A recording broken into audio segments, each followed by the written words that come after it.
Okie doke. All right, ladies and gentlemen, we are here today with a legend, with a guy that's been around the block, with a guy that's been around the block with some wrestlers we know, but also, and we'll get into it. I think you know Casey and the Sunshine Band. Like, do they know you? And you Oh know, yeah, stuff like that. oh yeah. So, Well, like, Harry Wayne Casey does from Guadasolo, the drummer, not the drummer, but the Congo player. yeah, And the brunette girl, I think her name's Maria something or another. She's been one of his backup singers for quite some time. She knows me. I've had dinner with them at the Caesars. It's not called Caesars anymore, but had dinner with them. I was their guest, and yeah, they know me very well.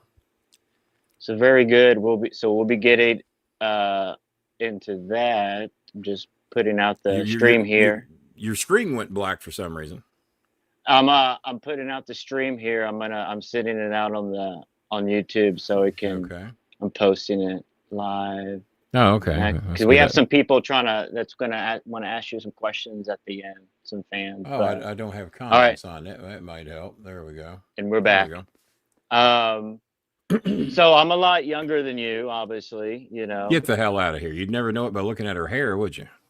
Well, you have I think you have one of the greatest sets of hair, or full set of hair in entertainment on YouTube. I don't know what 65 will be 66 on March 16th. I don't know what. We'll go ahead and say 66. I'm over halfway there as of September. I don't know who would have a better head of hair than me. More perfect, more textured. But just recently cut by my barber that lives above me, and I don't know who it would be. I don't know who's more verbally skilled than me. I don't know who speaks better than me, more fluently than me.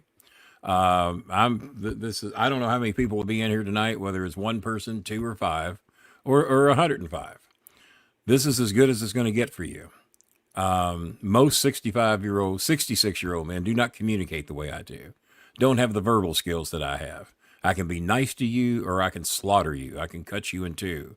I can talk to you about almost any topic that you throw at me, be it politics, be it religion, even though I'm not a religious person, be it wrestling, be it baseball, basketball, football. Can't talk to you much about hockey other than to tell you how much it sucks.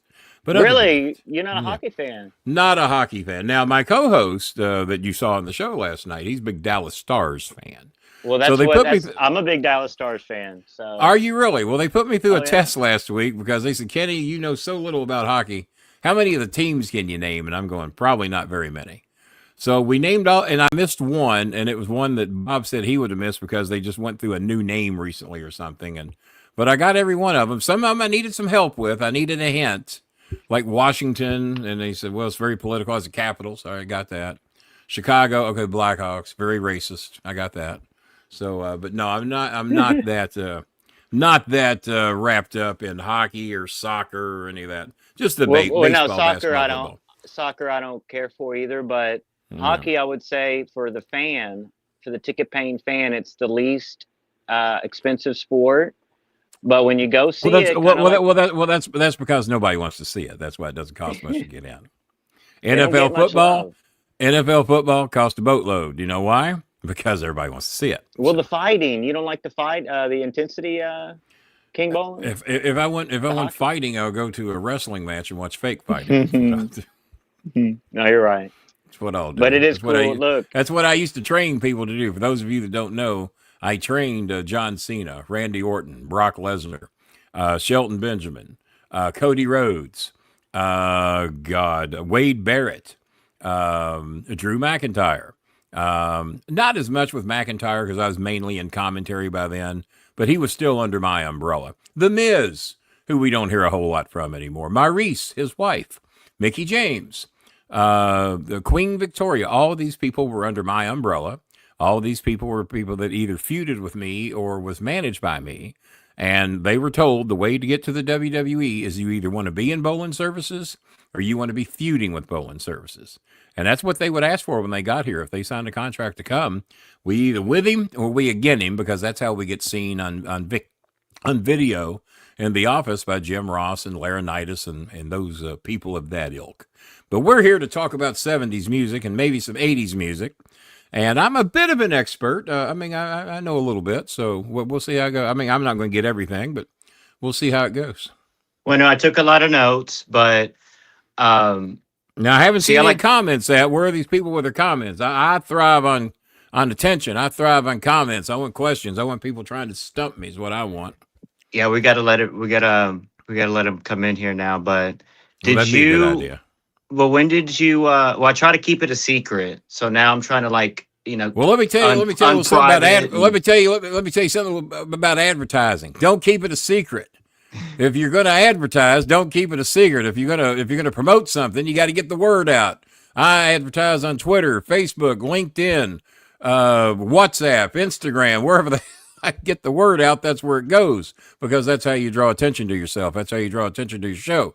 Secrets never get out. Ask the White House. No, They I get know. out all the time because they're not very good at secrets.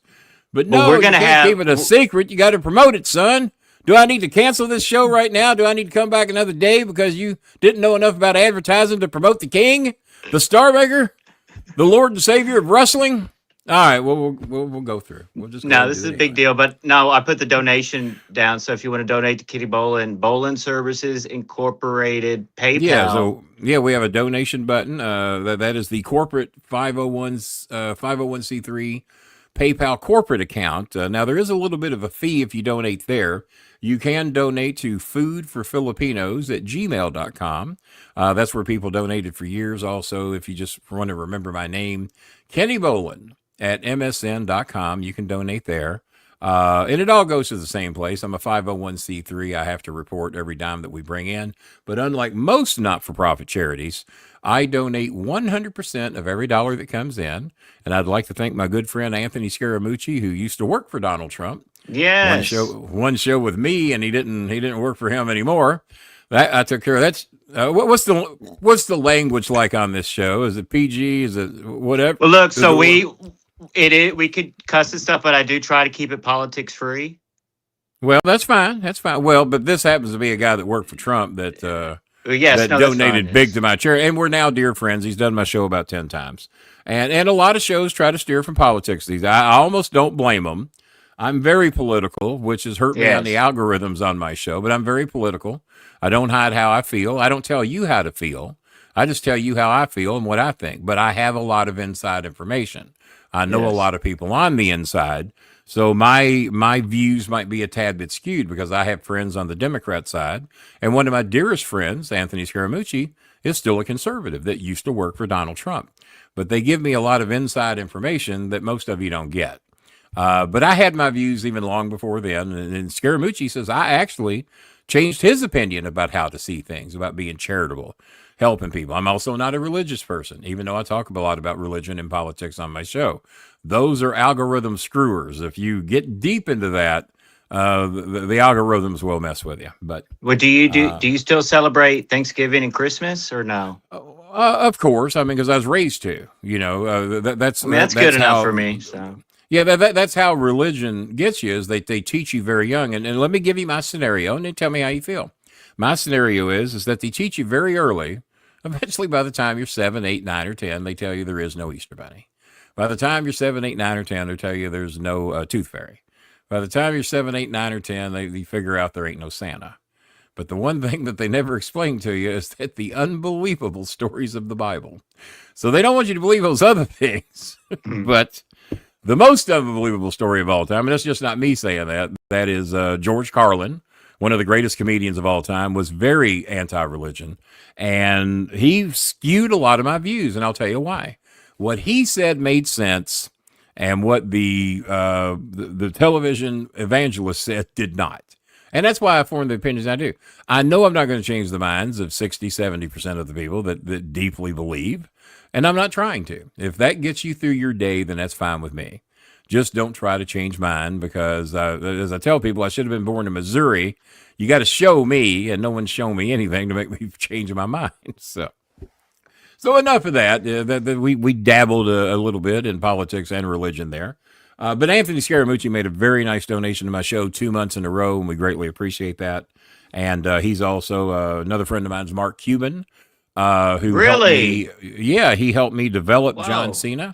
Well, all you got to do is go on YouTube and type in Kenny Bolin Mark Cuban and John Cena, and you'll see about a 12-minute video of where Mark Cuban invited me to an Indiana Pacer game to launch the career of John Cena. And you just go to YouTube and type that in, Kenny Bolin, John Cena, Mark Cuban. And then if you want to see me in a wrestling match with John Cena, you can see that. It's called John Cena Challenges Kenny Bolin. Now, it might not be as big a deal if Kenny Bolin challenged John Cena. Who wouldn't challenge John Cena to get to a little attention? He challenged me, and I didn't want none of the match. I didn't want to embarrass the boy on live television. I tried to get out of the match. I offered him other trained professional wrestlers. I'm a wrestling manager.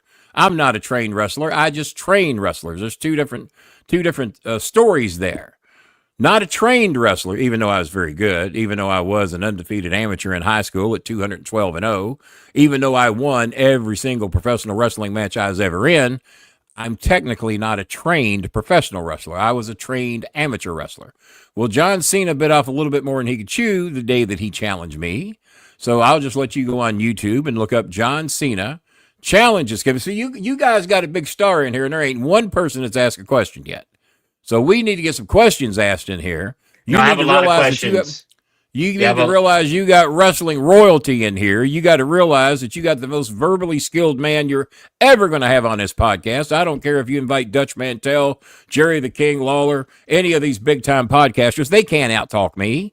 They're not as smooth as me. Some of them are younger than me, and they still can't out-talk me. I bet you probably can't out-talk me. No. You're a young whippersnapper. All right. You are the king. You are the king. But like for the rumors out there, who started the whole king gimmick of wrestling? Was it you or was it Jerry? It's actually a tie. But for television purposes, it was Jerry Lawler. When I met Jerry Lawler, I was 14 years old. Sounds like a Macklemore song. Going back to when I was 14. We can talk a little Macklemore if you want. So, but that's not quite the 70s or the 80s, I don't think. But I love Can't Hold Us. Can't Hold Us is one of my favorite songs of all time by Macklemore from Seattle. He even inspired my corporate flag, which I had AI'd to appear over the Space Needle and in Seattle. And the reason I look over here, I have a 70-inch computer screen because Yes. I'm damn near blind. I got some defaults. And so when I'm looking here, I'm looking at you so I can see your reactions. But when I'm looking here, my Instacam 360, which finally took its upgrade yesterday and is working better than ever, and I look better than ever. I'm more detailed than ever. I mean, can you believe I'm 66? I got Filipino girls that guess me at 32. Do you believe that? What? And they it's the hair too, Kenny. It could be the hair. It could be the hair. No, and one girl guessed me at 40, and I said, "Well, what about 39? 39 sounds better." She goes, "No, you look more like 40." I said, "All right." I tried. Take what you get. So like Take what you can get. So like I want to get into the Casey and the Sunshine Band stuff because let's do that. Well, did you like when they come? Because I just looked up actually, and they're touring now. They toured tour, yeah. December, January until May. They haven't put anything out for the summer, but right now they're doing stuff. A lot of casino stuff. Like they go around to casinos around the States. That's how I got invited to dinner with him. Is that he was appearing at Caesars, and through the connections of Ohio Valley Wrestling and Caesars, their people got with the Caesars people. The Caesars people got with KC and said, "Hey, we got a guy that's been on TV here for a few years, and he's a big fan of yours." Oh my God! Well, hell, get him 10 passes. Get him 10 passes. So I brought a bunch of my friends. Yeah. My son, my brother, who just passed away. Today's his birthday, by the way. He passed away. Really? He passed away about a month ago, and I just inherited everything he's got, even though I didn't want it. But his birthday's today. He would have been 64 years old today. My brother, he gave himself the nickname Biscuits and Gravy Razor. His real name was Timothy John Razor. He was adopted by a relative of mine in the family. And so, yeah, he would have been 64 today, and he went to that with me. And he also, you might see him in the background of the Mark Cuban John Cena video with me because he was invited to go with my son. And you might see the camera pan around, and you'll see him sitting on in the background in the press room, and you might even see him sitting in the seats in the front row when me and John Cena were being videoed on the basketball court, waiting to meet Mark Cuban officially in the press room. So some pretty good stuff there. Yeah. So like when is it like whenever Casey and the Sunshine Band, whenever they come into your area, do like can you hit them up, or do they hit you up, or like do you go to every Well, show? they've only been here to Louisville that one time that I know of. Now I had some health issues there for a while, and God, I was in and out of the hospital for the better part of 4 or 5 months. I missed about 4 or 5 months of my work. I was still squeezing in some podcasting here and there, but everybody knew that my health was way down. So if they came to town when I was in and out of the hospital there for a while, then I missed them. But they haven't been here in Louisville in quite some time. So we'll have to check out that schedule. And if they're in Louisville, I'll certainly make it a point to be there. Yeah. Yeah, because that's the thing about when you start to get into the disco music, when you start to get into kind of that soul, that 70s soul vibe, that's when, because I go to a lot of concerts, and there's a lot of people that just sit down, or there's a lot of people that just stand there. But you never see a lot of dancing I like to go to these rock shows. Classic rock shows. You never see a lot of people dancing. Did you hear my opening theme on my show last night when I opened the show up? Did you hear the opening theme? Yes. The opening theme. Do you know who it is? No, but I think I heard the song, right? You've probably heard the song because they're in a lot of commercials. They're in beer commercials. They're in. They opened up the Miami Hurricane versus Notre Dame game. That song was used to hype that game. Yes. And it's called "How You Like Me Now" by a group called The Heavy from London, England. And first time I heard the song was on the David Letterman show. And you want to talk about a crowd that got into a song, and all these old white people were getting up and dancing to this black lead singer, but mainly a white band. But the lead singer was a small black man with a bit of a mohawk. And David Letterman loved the song so much, instead of throwing to a commercial break and pitching to the next show, he had him play the song again. The only time in the history of the David Letterman show that a song was played twice back to back, and it was "How You Like Me Now" by The Heavy. And I love the song. So that's my opening theme on the show to kind of get everybody ready. It's a very fast-paced song, and if you heard it, that's where it came from. And that band it's on. You're right. It's on a 1,000 commercials. They're in 1,000 commercials right now. But I was playing it first, and when I started playing it on my show several months later, it's showing up in beer commercials. It's showing up in there's one company out there that must have 30 commercials that features that song. And like an idiot, I can't think of what the commercial is. I did get my Capital One preferred bank card today, or credit card. I don't really apply for many of those because I've got just all kinds of money in the bank. But it never hurts to have a credit card. Helps build your credit score and help you buy housing and everything like that. But yeah, that just came into me seconds before I went on the show. I have not took a credit card since 1992. And now I have 3. But I got more money and I even know how to count. I don't even know why I take the things. But I'm independently wealthy in love. So when you were in the we could say it was mostly easy for you to say. I get over your nervousness. Quit realizing you're sitting in front of wrestling world. You get your words formed in a sentence and ask me the question, son. Yes. What's the matter with you? All right. Take 2. So we'll edit this in post. We could say it was mostly the 90s and 2000s that you were in the wrestling business, right? Actually, my very first day in the wrestling business, I was hired by Nick Goulas at a Service Merchandise in Nashville, Tennessee, even though I'd known Jim Cornette and Jerry Lawler since 1974. And neither one of them got me in. But Nick Goulas met me, and I told him a little bit about my history.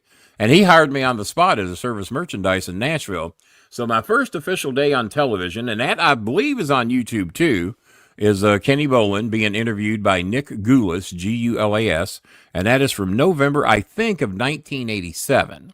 And so that was my first day in pro wrestling, and then my first ever match was December, was a little bit later in December in Birmingham, Alabama. Managed Tojo Yamamoto versus Gypsy Joe. I also was the ring announcer that night, managed Tojo, and was the timekeeper. And I thought I was going to get paid for all those jobs, and little did I know, I did not. I got paid the same rate I was going to get paid for being the ring announcer.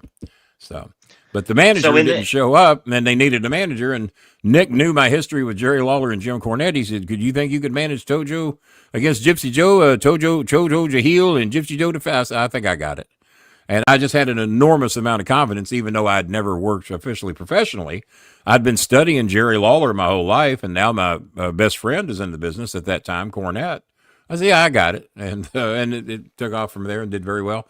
And working for Nick Goulas, I ended up booking the towns and doing everything for him. So I So was definitely his MVP because I was not only a salesman, I could work on television, and I was the studio guy. I was the manager, did the TV shows. I was commentator on the TV shows, a studio guy. I did everything with so no in the experience. Just walked right in and took the job. in the 70s, you were going to the discos straight up. No, I did not like going to nightclubs and discos because I don't smoke, don't drink, don't do drugs, and a lot of that shit goes on at these places. I did go to Phoenix Hill once just to experience it here in Louisville. It was a big time nightclub here in Louisville. And we also had a wrestling show at Phoenix Hill, to where I was on a card with Bill Dundee, Jerry the King Lawler, and a few others. Yes. So that was an experience, and it was a nightclub wrestling show with a bunch of drunken people there to party that are just having a ball.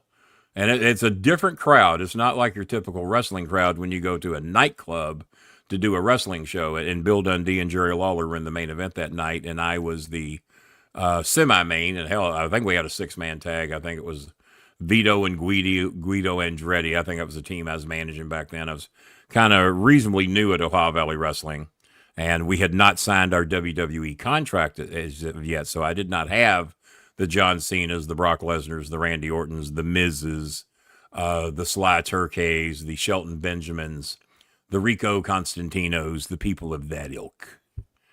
I love him, Rico, when he was on the shows and stuff. Rico the Stylist, yeah, he does my show quite often. Did you? Let me see here. So did you know about this? Because I was doing some research. I'm going to do some production value right here on the fly. Are you on a camera? Are you on a phone camera? Yes. Well, what you want to do, you want to be widescreen like me. You want to be 16:9. Can you turn your phone sideways and go widescreen a little bit of? Well, you're only talking to a career podcaster here. Let's see. And you might have to hit your phone on auto rotate. You got to put your screen on auto rotate, and then you'll go widescreen. We're going to do this on the fly. There you go. Look at that. Wow. Look at that. Now you fill the screen just like I do. Look at all that personality oozing out over there. You said you're much younger than me, and I've no doubt about that. How old are you? The 90s, early 90s. So in my No, I didn't ask you that. I said, how old are you? 33. 33. Okay, my son will be 39 March 16th. I'll be 66 March 16th. My dog Choco would have been 13 on March 16th, but she had a tumor and passed away here a few months ago. And so we got all that covered. What's your birthday again? The date? Well, that'd be your birthday, you moron. You knew you was gonna get some shit. You saw the show last night. You knew shit was coming your way. April 1992. There you go. That's still not the date. Thank you for your $1.99. What's the internet? Kitty Bolin, it's the internet. You know how the internet is these days. I do know how the internet. Hey, we got some comments in here finally. Here we go. Tell him how you vote what? What's he? Oh, okay. I know who that is. Actually, I used to do shows with him a while back. Joe Cronin guy? Yeah, well, he was my host for 2 weeks. Well, now he's a good listen. He brought me into this whole podcasting thing. Well, you're doomed for failure. I didn't know that. I wouldn't have done this show if I'd known it. Well, no, he's a good guy. No, I'm okay with Joe. He means well. We had our differences at one time, and Joe has been very successful in the podcasting business. No, he loves you. No, he don't.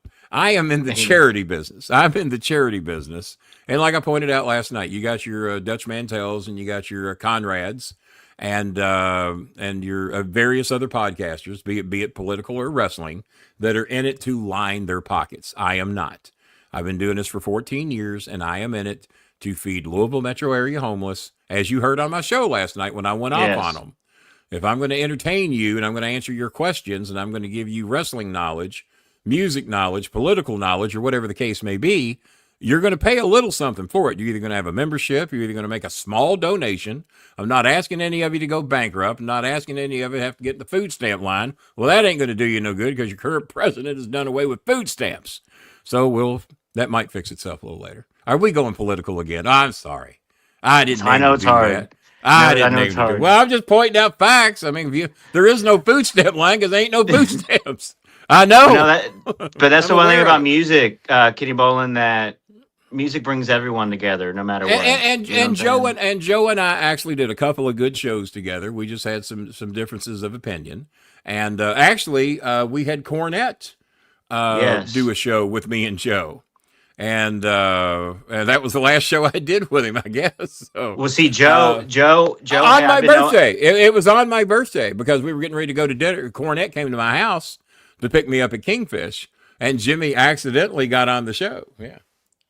Well, Joe, I've been knowing him for like 9 or 10 years, and he was the first, if not one of the first, if not the first, to go live after Raw on Yeah. YouTube. So Well, it's a good idea. Yeah, it's a damn good idea to do that. Yeah, I agree. Well, Joe, maybe you and I can patch up our differences from years and years Yes. ago, because this is back in 2013 Long ago. when they did a show on my birthday and my son's birthday, and then Cornette comes over and Cornette got mouthy about something, and my son lit him up and just put him in his place, and that was, god dang, 12 years ago, almost 13 years ago, as of this March 16th.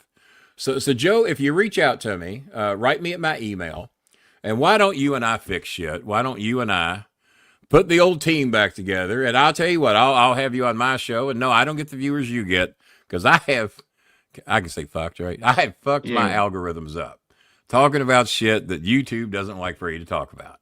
I might have killed his algorithms. I don't know. But no, if you want to come over, we'll do a home and home like I do with Russo. Bill After and I, we announced it last night. Bill After and I are getting ready to start a new podcast called Bitchin' with Bolin.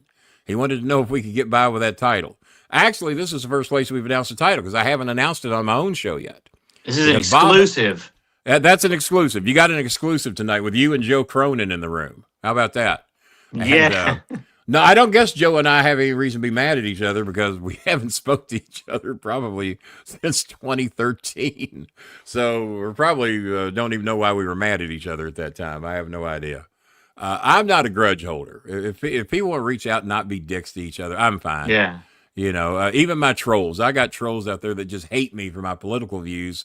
Another thing I do not tolerate, I do not tolerate racism, and I do not tolerate homophobia. If you're going to be of that, and my brother was, that's why me and my brother weren't speaking. Very racist, very homophobic. I wasn't speaking to him. So when they contacted me and said, well, you've just inherited everything that Timmy John owns, I said, well, I don't care. I said, it'd be rather hypocritical for me to take his stuff. And they said, well, why is that? I said, I haven't spoke to him since March. I said, so no, I don't want it.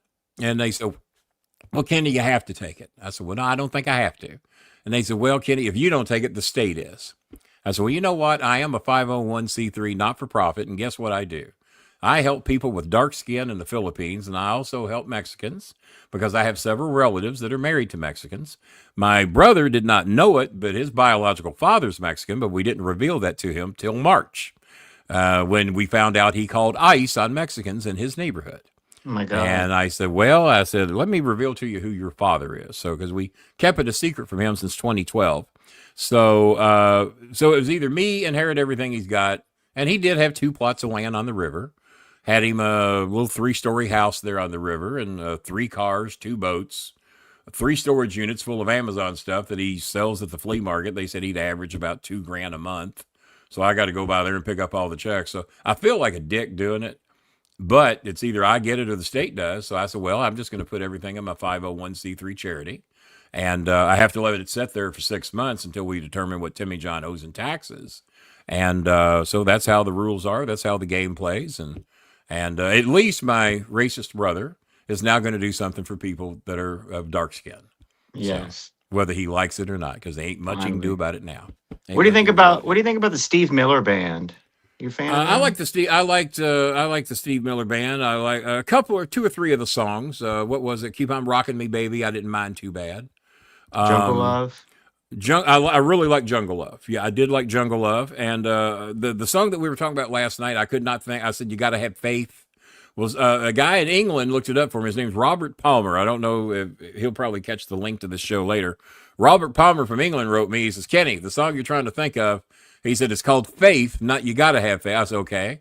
And I said, I can picture who sings it. I can't come up with his name. The name George Michael. Yes. Well, I like if you really think about it, in the '70s, bands that still go out and tour, original classic lineups, I really can't think of any. I mean, there's a lot of bands with just a drummer. There's a lot of bands with just two Yeah. original people. I mean, look at Yeah. Styx. Look at Yeah. There's not you many. know. Not many of those have much of the band. Earth, Wind, and Fire has. They got Verdine White. Maurice White passed away several years ago. Maurice was just a musical genius. Maurice was amazing. I got to high five Verdine White. I never got to go backstage to meet them, but Cornette did. Cornette, back when he was younger. I was living in Nashville at the time, so I had to have been in my 30s. It was right around when my son was born. Yes. And Jimmy got to go backstage and meet Maurice White, Philip Bailey, Verdine White, and one or two, maybe Ralph Johnson, who's still with the band. And that was pretty cool. But when I was there, I was guest with Wave 3's Dawn G from Wave 3 Television, an NBC affiliate. And she was, I was her guest, and she got me third row seats at the Louisville Palace to see Earth, Wind, and Fire many years ago. And so the band's performing, and Verdine White, as he always does, especially the smaller venues, and his place holds maybe 3,000 people, give or take. Verdine White runs out into the crowd, and he high-fives one person. And my brother's with me. My brother wanted to go see Earth, Wind, and Fire. Bless his heart. He wanted to go. So he's sitting to the right of me. I'm to the left. Verdine White comes down the aisle. We're third row, and I'm on the aisle seat. Verdine White comes and high-fives me. The only person that I said, he doesn't know that he just high-fived. Probably the one person in here that knows his name, knows he's known as one of the greatest bass players that ever lived. And my brother got a picture of it. And I got a Polaroid somewhere in my bedroom of Verdine White high-fiving me at an Earth, Wind, and Fire concert. I got to find it because now with AI, I can really enhance it, make it look a lot better. So, blow it up, all the shit that I couldn't do last year. So I'm looking forward to finding that picture because it's in my bedroom somewhere and in a box. Now just finding it to be the fun. It's like this picture here. I just found this and I had AI improve it. I even colorized it and sent it to Lawler. When you colorize it, it looks real. It looks like Lawler's really swatting Bill Dundee. But yeah, Lawler drew that in 1976, and I had a copy of it that he gave me from 1976. So I trimmed it up, trimmed off the rough edges, put it through AI. And are you on Facebook Messenger or anything like that, or no? Just the X. You're on Twitter. All right. Yes. So I will send you the colorized version and the enhanced version, and wait till you see what it did. I also made a 5-second video out of that where Lawler is threatening to swat the bug. So that's pretty cool too. Oh, by the way, for people that do donate to my charity, I got a couple of things here. Little bonuses that we throw in. See if I can find my card. We have a boss card to where, and we don't have as many of these I'd like to give out. We give out the boss card for those that average $100 in donations per month, and we got a few. Well, shit. Focus on that, bitch. Well, it's not. There we go. You know what? I probably should have activated AI tracking, but I didn't do it because it throws everything off once you do that. But that's the boss card. We throw that in. We have the Bolin Services Incorporated flag promoting our 501c3. That goes to people that make $50 donations or more. You get your own little BS flag. And the BS batting cap. How about that right there, huh? The BS batting cap. What's your favorite baseball team? It's easy enough to answer for you. Oh, the Reds, Jesus. Right. The Cincinnati Reds. There they are. Got them just right over here. Sitting on top of my own personal Fungo Pop. And, of course, I got the Johns. Now, another thing I'm putting up, and maybe Cronin can help me peddle this, I got a lot of great WWE autographs that they've signed for me over the last 25 years that I worked with them. Well, that John Cena's father sent me that. That's John Cena's book.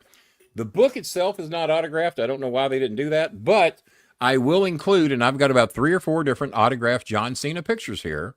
Anybody that donates $100 to my charity will get the John Cena book included with an autographed picture of John Cena. That is not bad for $100 for probably at least the most famous wrestler that ever lived.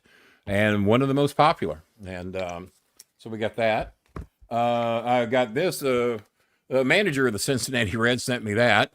I'm sorry, it wasn't the manager. It was the Reds announcer. Him and I have become pretty good friends, and he sent me that on bobblehead night. He had an extra one, and then he and I have become. He follows me on Twitter. He and I have become John Sadek, and that was very kind of him. So we got that. So, and you see my Reds mug there.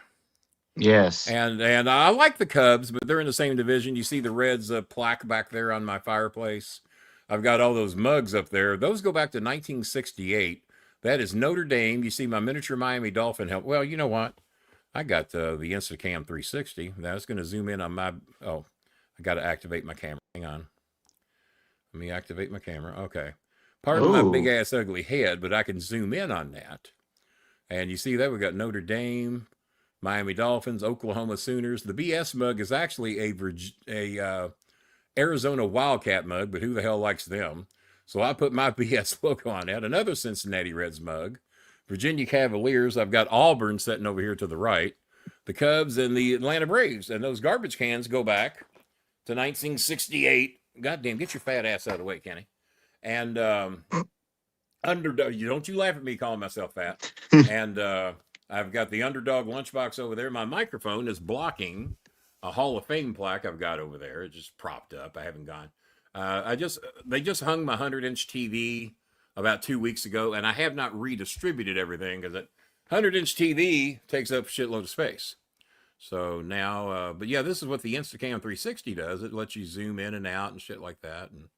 And yeah, we got to get you and Cronin back because he knows a lot about all that. And yeah, he does. Well, I'm happy to do it if he is. Because he's a little bit. See, back then, he, and to be frank, this was all, he said this himself. But nowadays, he has his own private podcasting studio. We could call it that. Back then, he was in the living room. I'm sure he's light years ahead of me.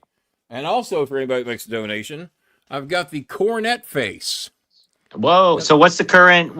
Is it y'all are? I mean, it's been. We haven't spoken 8 years because I told him I was no longer going to work with Brian Last. That he was a piece of shit. And a liar, he's a scumbag. And he's a scumbag, and I don't want anything to do with him. So I told Jimmy, I said, if he's still going to be your podcast, a part of your podcast, I will not be. And Jimmy was furious that I'd made that decision. He says, well, I don't have anybody else that can run the podcast, and I don't know how to do it. I said, well, I run mine by myself, so figure it out, smart boy. I don't have anybody running mine. That's why I used to have Joe and various others do the podcast, because I didn't know how. So I was going through podcast hosts like X-Lax through a widow woman. So I said, well, I better learn to do this shit myself. And then so now that I don't need a podcast host, Bob's been with me for like 6 or 7 years. And I don't need him, but, he's loyal. He's there, does what he's told, keeps his mouth shut. So do you think... I hope he gets that clip too. See, do you think this is seriously the last... Like, are you surprised that Cena's ending it here in a couple months? No, he's Cena, like me, is a man of his word. And if he says this is it, this is it. He's not gonna monkey around with the rules and find a fucking reason to come back. I ain't gonna say he ain't gonna make appearances, but he has wrestled his last match, and me and his father both agree on that. John Cena's father calls me family, and for a reason. I've been by John's side in one form or another since 1999, late 99, early 2000. And me and John Cena's father have become very close. And we both agree. I think John will stick to his word because that's just who he is. Maybe not in female relationships, but his word to the wrestling business. And yeah, he has been accused of not putting certain people over. I think he himself has admitted that. He's actually worked that into some storylines. It's been said that he could have bothered to put Drew McIntyre over at a certain time, and there was somebody else that was looking to be put. I forgot who it was, but John called the shots. If John didn't want to put you over, he wasn't going to. But there's been lots of guys like that. Lawler would put anybody over. Lawler never cared. He knew what was good for business.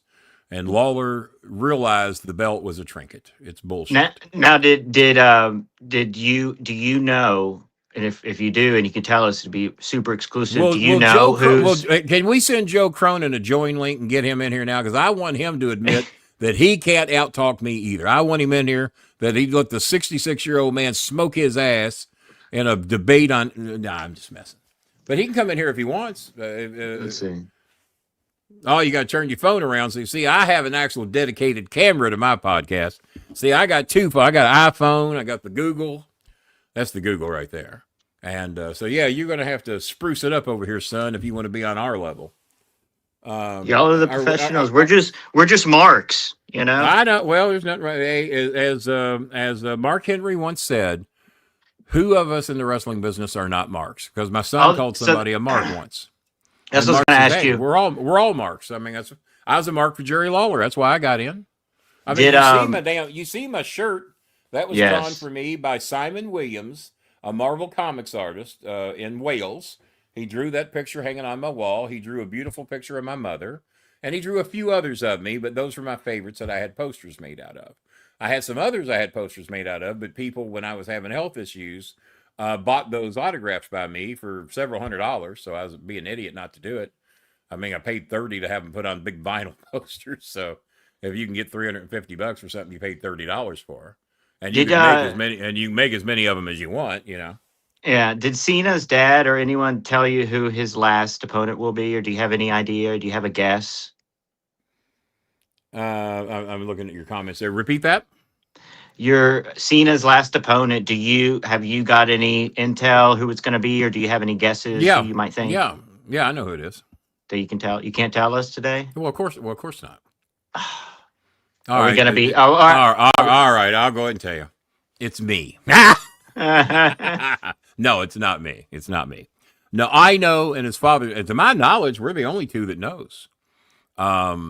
But yeah, I know, and John Cena's father know. And to be honest with you, John Cena's father told me. So, well, is it as wrestling fans? Are we going to be happy, or are we going to be like, oh no? Can you tell us that? I think some of you will be happy, and I think some of you won't. I mean, it's about as honest as I can answer it. Well, let me give you my guess. I mean, there were people shitting on the AJ Styles match. Cornette and Dickless the Clown, his partner over there, were shitting like he would know a good match if it slapped him in the face. Dickless over there was shitting on the match between AJ Styles and John Cena. Now, I'd like to know where Dickless the Clown, and everybody knows who I'm talking about, where does he have any experience other than watching shit on television? It's like me watching NASA astronauts and people in the Space Center, and then I think I know something about how to launch fucking rockets. I do not. Just because I saw it on television doesn't mean I know jack shit about it. And that's what Brian Last Place is. He's watched a lot of wrestling on television. He's been people were kind enough to let him show up and commentate on a match. That's how I met him. He did commentary on mine and Cornette's matches in Philadelphia. I was in 5 of the matches that night because Cornette booked it, and he loved seeing me out there. I was out there with Sonny and various others. I had I was special referee for an arm wrestling match between Sonny and Goldberg's wife at that time, Marlena. And Brian Last, that's the first time I'd ever heard of his name. Next thing I know, Jimmy had gone through 2 or 3 podcast hosts, and then he ends up with Brian Last. We have Cronin. We have Cronin on the call right now, King Bolin. Well, look at there. Well, Joe Cronin just interrupted Kenny Bolin's. What are you doing? I didn't know. Well, he's fine to do it. I didn't realize you were in here. And I will say, Joe Cronin does have one of the fine podcasting voices in the business. I don't put a lot of people above me, but Joe's there. Joe is there. That's nice of you. I mean, yeah, that's really nice of you. No, there's been a lot of nice things. I love you, man. I really miss you. I mean, it's been a long 12, 13 full years. Circle. We have tonight right here. I'm gonna be honest with you. I ain't bullshitting you. I'm thrilled I came here for no other reason that you and I could put our differences aside and maybe do a couple things together here in the near future. I don't even really know what the differences really are. I honestly, because normally I remember every grudge I've got in full detail. I don't know what happened. Well, I know the. Okay. I remember a little bit of it. I was giving you shit for being front row at I can't remember if it was SmackDown or Raw, but you were in the front row with your hat on backwards, giving somebody, and it made Cornette mad that you had your hat on backwards, and so to defend Cornette, I had to give you some shit. Like I cared. I didn't give a fuck. Well, so, but hell, you was on front row on camera at SmackDown or Raw. That's a step ahead of what a lot of us were doing. Well, I think that yeah. So what happened? Like there's a But couple. that was part of it. Cornette got worked up. Yeah, he was which mad. got me worked up. And now that me and Cornette ain't spoken 8 years, I don't give a shit how he feels. Well, it's crazy to think that actually, if I just put on a suit and tie and did my show that way, like from day one, like, I actually probably would have got a lot more respect from some people, not everybody, because I mean, well, like, how many times have you seen me in a suit and tie doing a show? Right. No. Well, I have a puka shell necklace, a backwards hat. I kind of look like a punchable bar guy or something. Well, I don't think he cared how you looked on your podcast. Is that you were kind of a representative of us because we had done your show recently. And you were in the front row at a SmackDown, and it may be in there on his good. I don't know. I don't even know how you got. How'd you get the seats? Because you had connections in New York. Yeah, so I met. So like Laurinaitis or somebody. I got a couple of things, and they're interesting. But the first one is that. Hold on a minute. What's the host of this show's name? YR. That's YR. You know what? Shut the fuck up. Shut the fuck up. And let the two professionals talk here. Just stay out of this. All right. That's right. And what the hell hat do you have on right now? You look like you're what kind of hat is that? Yeah. That's heat right there. That's heat. Go paint a naked picture of Cornette and then look at it the rest of your life. Okay. Listen, I was talking to Road Dogg at the time. Road Dogg took well, I like Road Dogg. I worked with him in Smoky Mountain a little bit. Yeah, I like he took my commentary, and he gave the wrong. The funniest thing is he gave Kenny. He gave the wrong commentary to Michael Cole, or they're playing a joke on me. I don't know which it is. Well, who knows? It could be either one. It could be he's working me, and he's just like, "Nah, we're never," But they obviously, looked at my stuff, and they were like, "Yeah, we can't hire this guy. He's So you was applying for a job of what were you applying for? So years before, I was brought there, and they took Vic Joseph over me in Florida. Oh God! Okay. That was down in a meeting. Laurinaitis was there. But then, guys, if y'all see me squirming a little bit, I took some medication today that I'm supposed to take every day, but I don't because it causes me to cramp up. And I take medication to get fluid off my lungs. And I should take it every day, and I take it about once every 4 to 6 weeks. And today was the day I took it, forgetting I needed to do this show tonight. And at this time of the evening is when the cramps start to hit because I take the medication in the mornings, and by the time I peed all day, cramping with my stomach and thighs hits. And right now it's the stomach. So if you see me squirming, I'm trying to make the cramps go away. So I just want to. Crohn, if you having like a lot of health Crohn and you still be having that gallbladder thing going. Yeah, a little gallbladder. I just paid for 2 gallbladder surgeries in the Philippines. $500 a pop. I bet yours were a little bit more expensive than that. They probably. I haven't had it yet, but it probably would be. Yeah. But whatever the cost is, it's going to be over. Honor Cornette. Look, Jim. Get him out there. Get him off SmackDown. What the hell?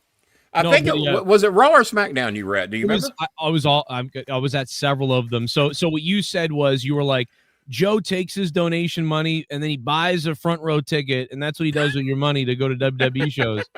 So and then I had to pull out the comp ticket from WWE and then yeah, that's right. Okay, I remember that. I do remember that. It was good though. It was funny. That was what it was intended to be. Was funny. Yeah, that's what, I mean. A lot of the stuff that was the intent. You would just you just take fucking around. Yeah, you take something, you amplify it. It's funny, and it made people interested. Well, a lot of people say that the best wrestling characters are those who are themselves times 10. Cornette used to say, "Well, Bolin is himself times 1 or 2." Because that's pretty much who the fuck he is. He doesn't have to amp it up too much. And if you see me toned down, I'm like, what's wrong with him? So what I didn't know about Cornette was because when I met him the first couple of times and he didn't know who I was and I was just somewhere, he was surprisingly very nice. Like once the camera was pulled down and the mic was off, or very nice and whatever. And he can be.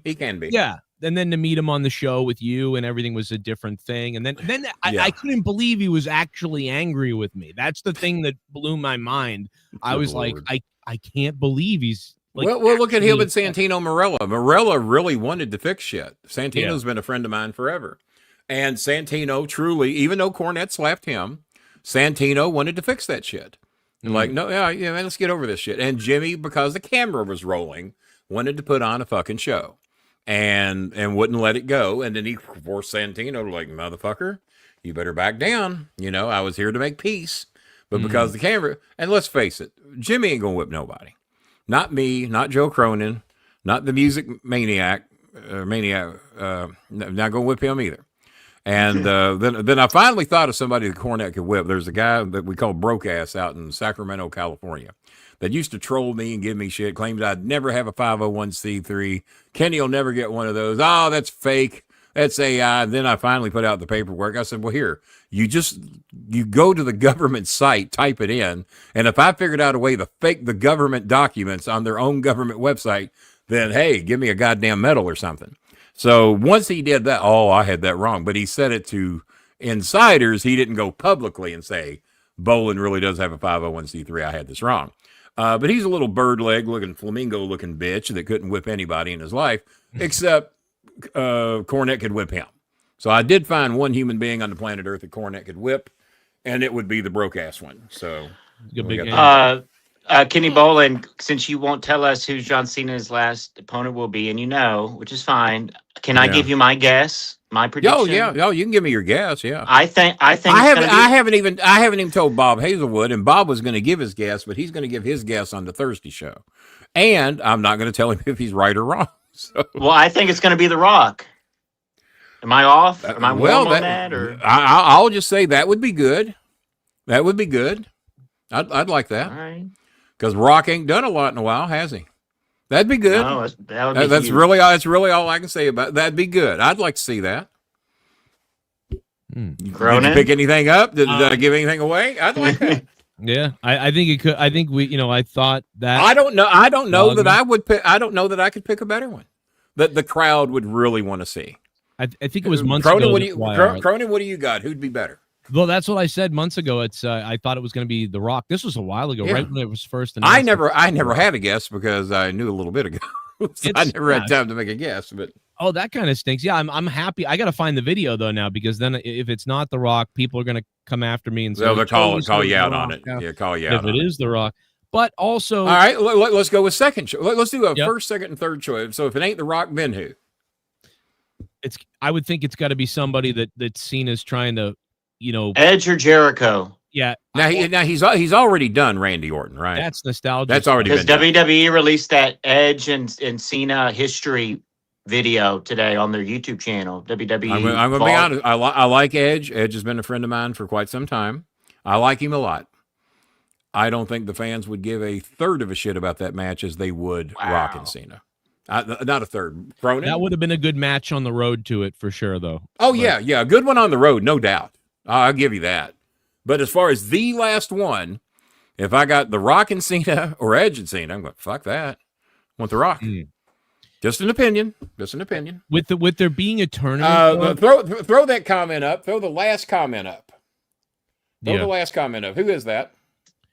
That's Steven. He's a long-term guy. Well, no shit. I mean, Gunther's a good one because no, it's not. Like no, it's not. It's horrible. No, I'm about to know why you and I are feuding. No. Explain yourself, son. Explain. So it's not that it's Gunther. Not a good one. I take it not back. For the last one. It's not that it's Gunther. It's that. Is there going to be someone younger, someone new, someone that he can put over that way? It sounds like we want to go with nostalgia. It sounds like we want somebody. I like nostalgia. I do. I mean, okay. So Jerry the King Lawler versus Ric Flair. Hell, I'd watch that today. Probably. It might not be a very good match, but I'd like to see it. Yeah, I'd like to see Ric Flair trying to breathe again. And poor Jerry's had a little rough go of it here lately. But yeah. I'm just going to be honest with you. I am not the biggest Gunther fan. There's some talent there. They push him way harder than I would. Another one I got no use for it. I talked about this on my show, and he might be. And I'm not saying these ain't nice guys. They might be. I don't know. I don't know Gunther, and I don't know Rusev.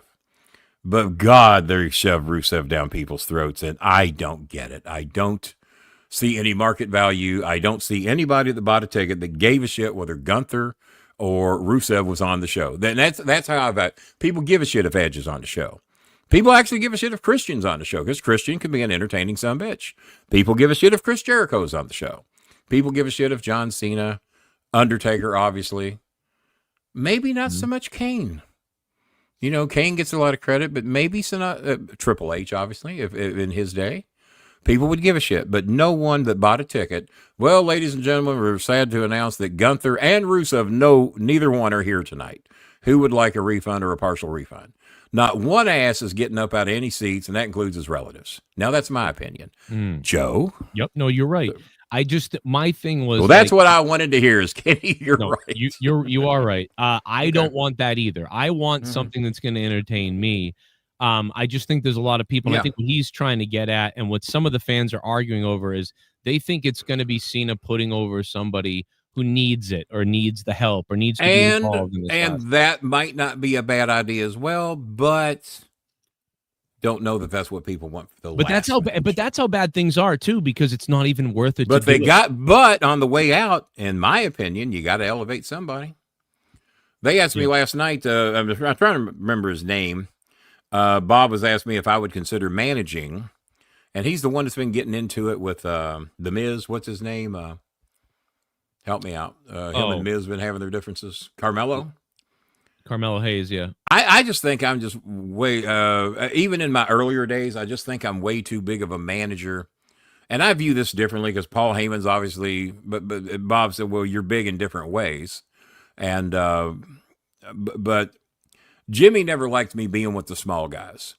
He liked me being with the Sean O'Hares, the John Cenas, the Sly Turkeys, the Bull Buchanans. He liked me being with them. But I also had Carlito. But I had Shad Gaspard. Shad Gaspard, big son of a bitch. Most of the guys I had were big. Horace, I can't think of what his last name was in OVW, but Horace was a big guy. He died very early in his career as well. But mainly Jimmy had me with the big guys, and I understood that. You're a big manager. Don't dwarf the little guys. But like I said, I also had Carlito. I had Mike Mondo. Mike Mondo, a little bitty son of a bitch. I had The Miz, briefly. I didn't have The Miz long, but long enough for him to call me dad on TV because he stole that idea from Rico. I also managed Rico. Rico and I were good together because Rico would pray in the corner, and everybody knew I was either agnostic or atheist, whatever they want to put me with. And I'm over there like, all right, Rico, let's pray. And so the atheist is praying with Rico. So that was part of the gig. Carmelo's very small. Carmelo's very small, but he's also very good. He's also very good. So I get that part of it. I called his first match. You know that? Oh, did you? No, I didn't know that. Yeah, crazy. Well, put the goddamn screen up where we can see Joe too. Shit, I got to run the whole goddamn thing over here. There you go. Fuck. Well, you're so hot. He's going. We're never going to have Bolin back on again.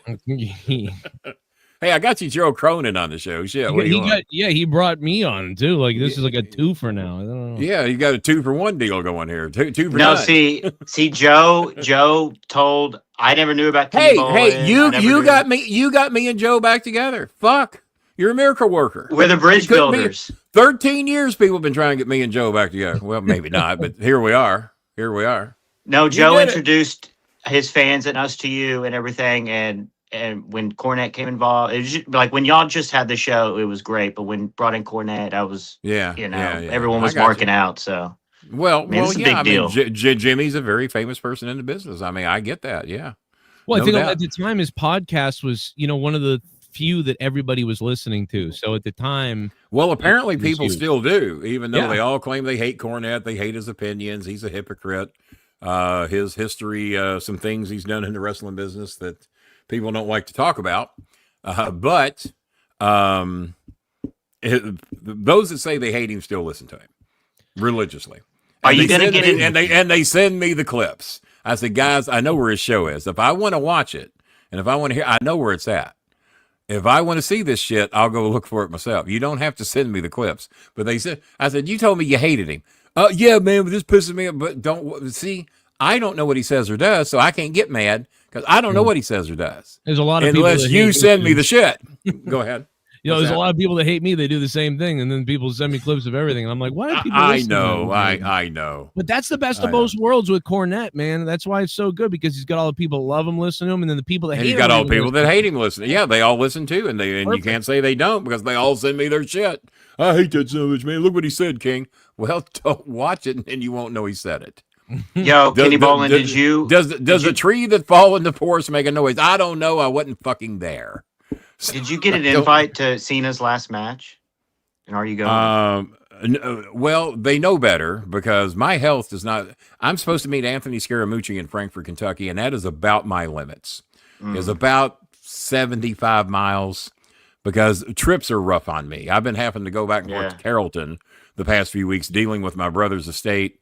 And that's only 60 miles. And I dread those fucking trips. I beg them, man, put me on a virtual. I didn't even want to go to court to be listed as the heir.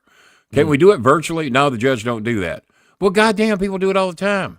You got people in prison. They put me on a camera.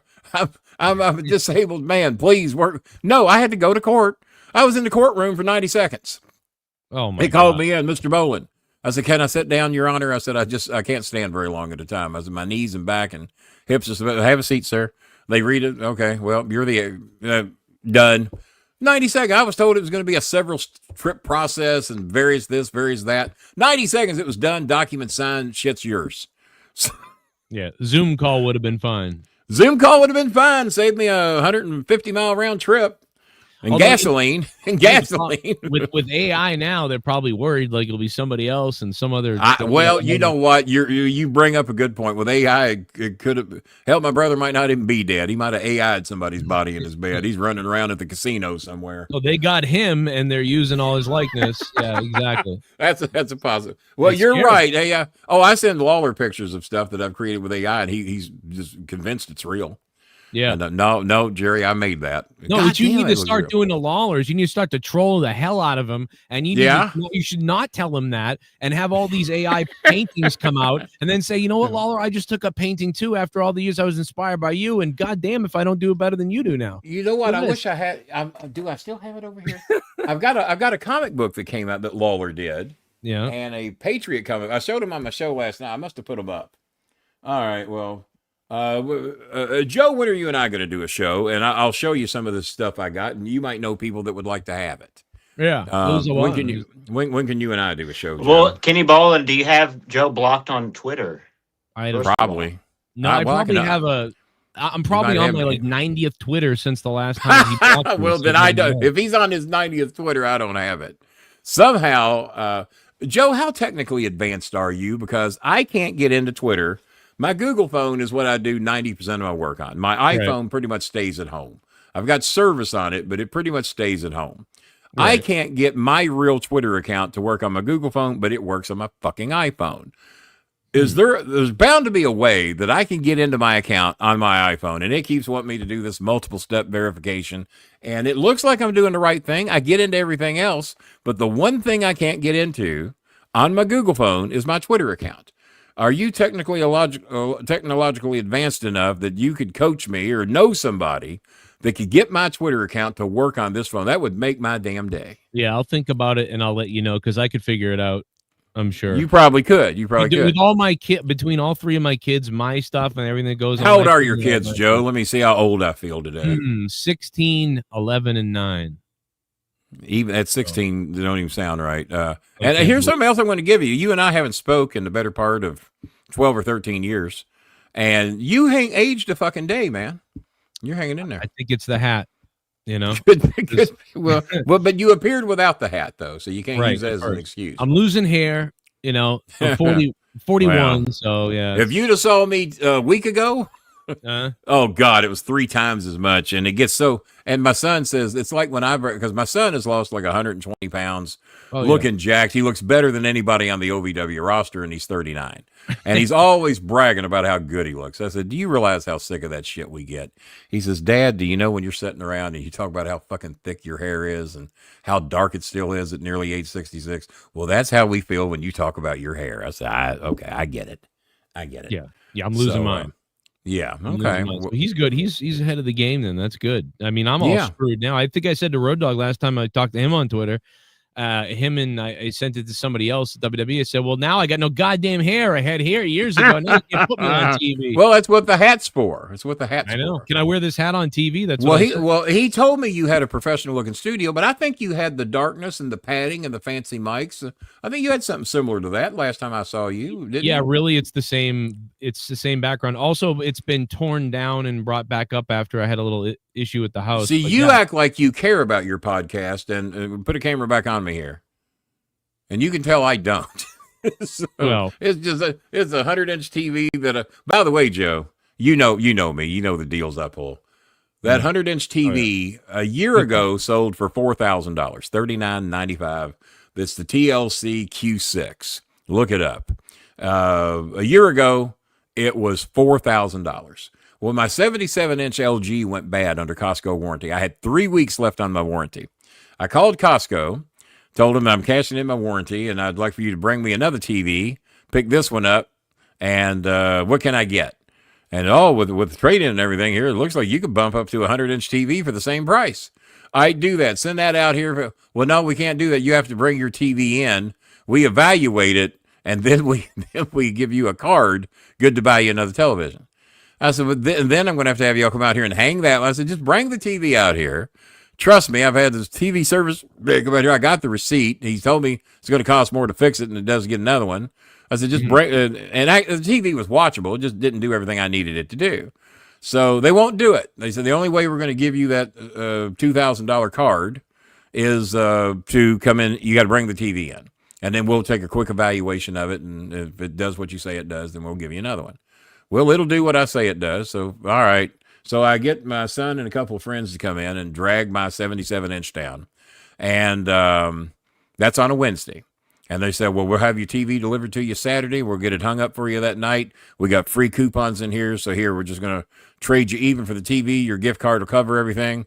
Here's a $199 coupon to hang it. Here's another $99. Going to get you a 5-year extended warranty on your TV. Well, that all sounds great. So they show up Saturday night, 3 hours late. I'm pissed already because I had to miss my dinner plans. 3 hours late. I said, well, all right, well, hang it right there on the empty spot on the wall. Oh, sir, we don't hang the TV. Okay, well, somebody better. No, not us. And I said, well, just take it out of the goddamn box and prop it up where those cans are over there. Oh, sir, we're not even allowed to open it.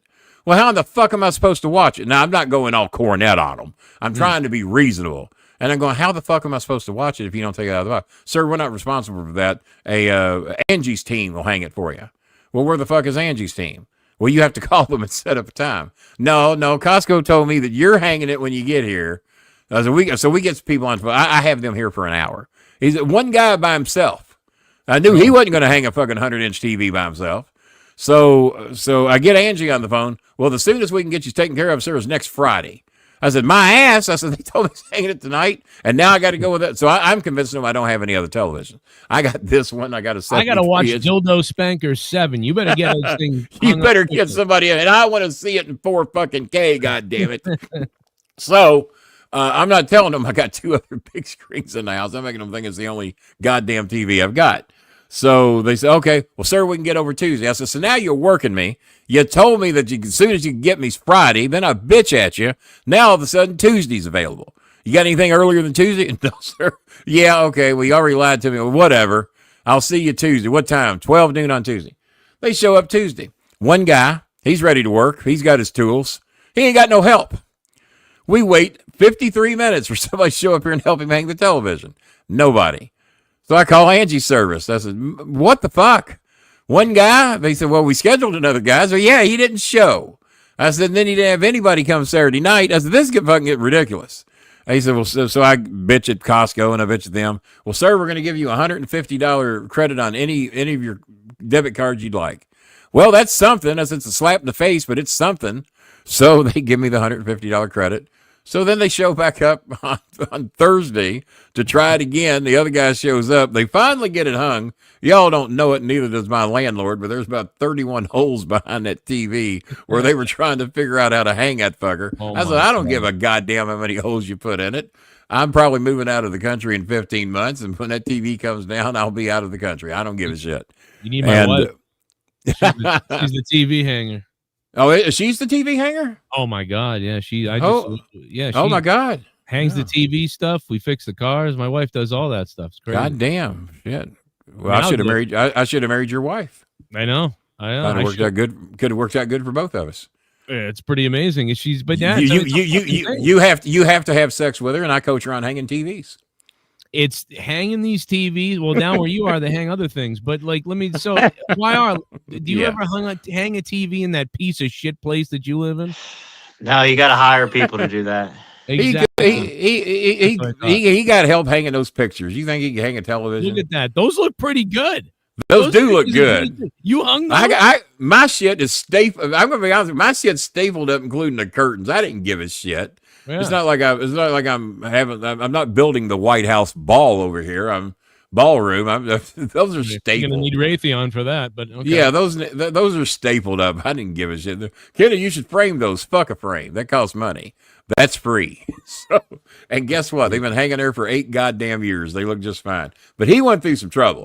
You went through some trouble. Your shit looks pretty good over there. Mine's kind of a mess. I got lazy. I just threw this stuff together. My lazy about 40 years ago. Yeah, you're right. I've been lazy. When I first met you and I was still working my regular job. And then right after you left me, we had the falling out. Is when I left my full-time Well, it was old job. Red fucking Hat being backwards on SmackDown, but we've solved that. Yep.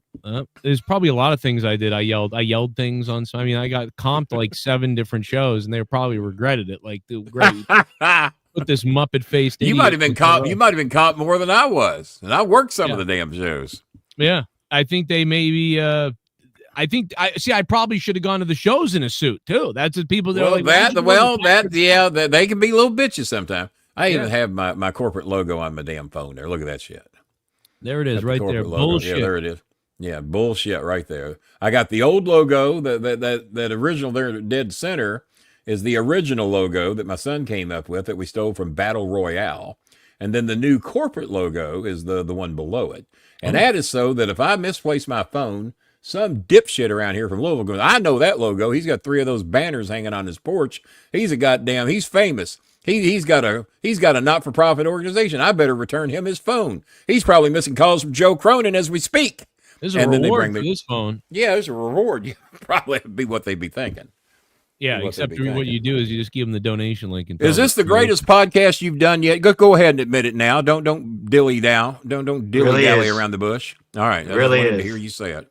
Yeah, I mean, I don't know why. You're showing a lot of disrespect to Joe there. Why has he got that StreamYard logo over there in his corner? I didn't even Cronin, it was a surprise ride. Did you have any clue this was going to happen? No, you said you're going to have somebody on. I didn't know who it was going to be. And... he said he wasn't telling anybody. I said, well, let me teach you something about marketing and advertising. You might want to tell somebody who you got on. Yeah, exactly. God damn. Oh, I got the ghost of Jerry the King Lawler's father on the show tonight. Well, we might wanted to know that. All right. But I guess it worked out though. You got me and Joe back together on the show, so I guess it all worked out. What do I know? I don't know shit. Now it all worked out. Cornette back on here, then it'll be amazing. Imagine that. I had a dream that Jimmy, myself, and Danny Davis got booked to do personal. This was like 2 days ago. That Jimmy, myself, and we haven't talked anything about Casey and the Sunshine Band much, but we'll get to it. That we'd been invited to do a personal appearance at the same place. Jimmy looked like he was in his 30s. Danny looked like he was in his 50s. And I don't know what I looked like because I couldn't see myself in the dream. But we're all 3 looking at each other like we should hug each other because apparently we all have our differences. I quit speaking to Danny Davis because he did not donate to help Rico when he was down and out. Neither did Dean Hill. So I blocked them both and quit speaking to him. So, but here we are in this dream, and the crowd is yelling, "Hug it out, hug it out." So in the dream, they're trying to drag Danny to Jimmy, and Danny's a shooter. He won't go. He's fighting. He's running up steps. They're throwing him down. They're really beating him up to try to get him over to hug Jimmy, and he won't do it. And they can't get him to him. So now they're looking at me to hug Jimmy, and I look at Jimmy.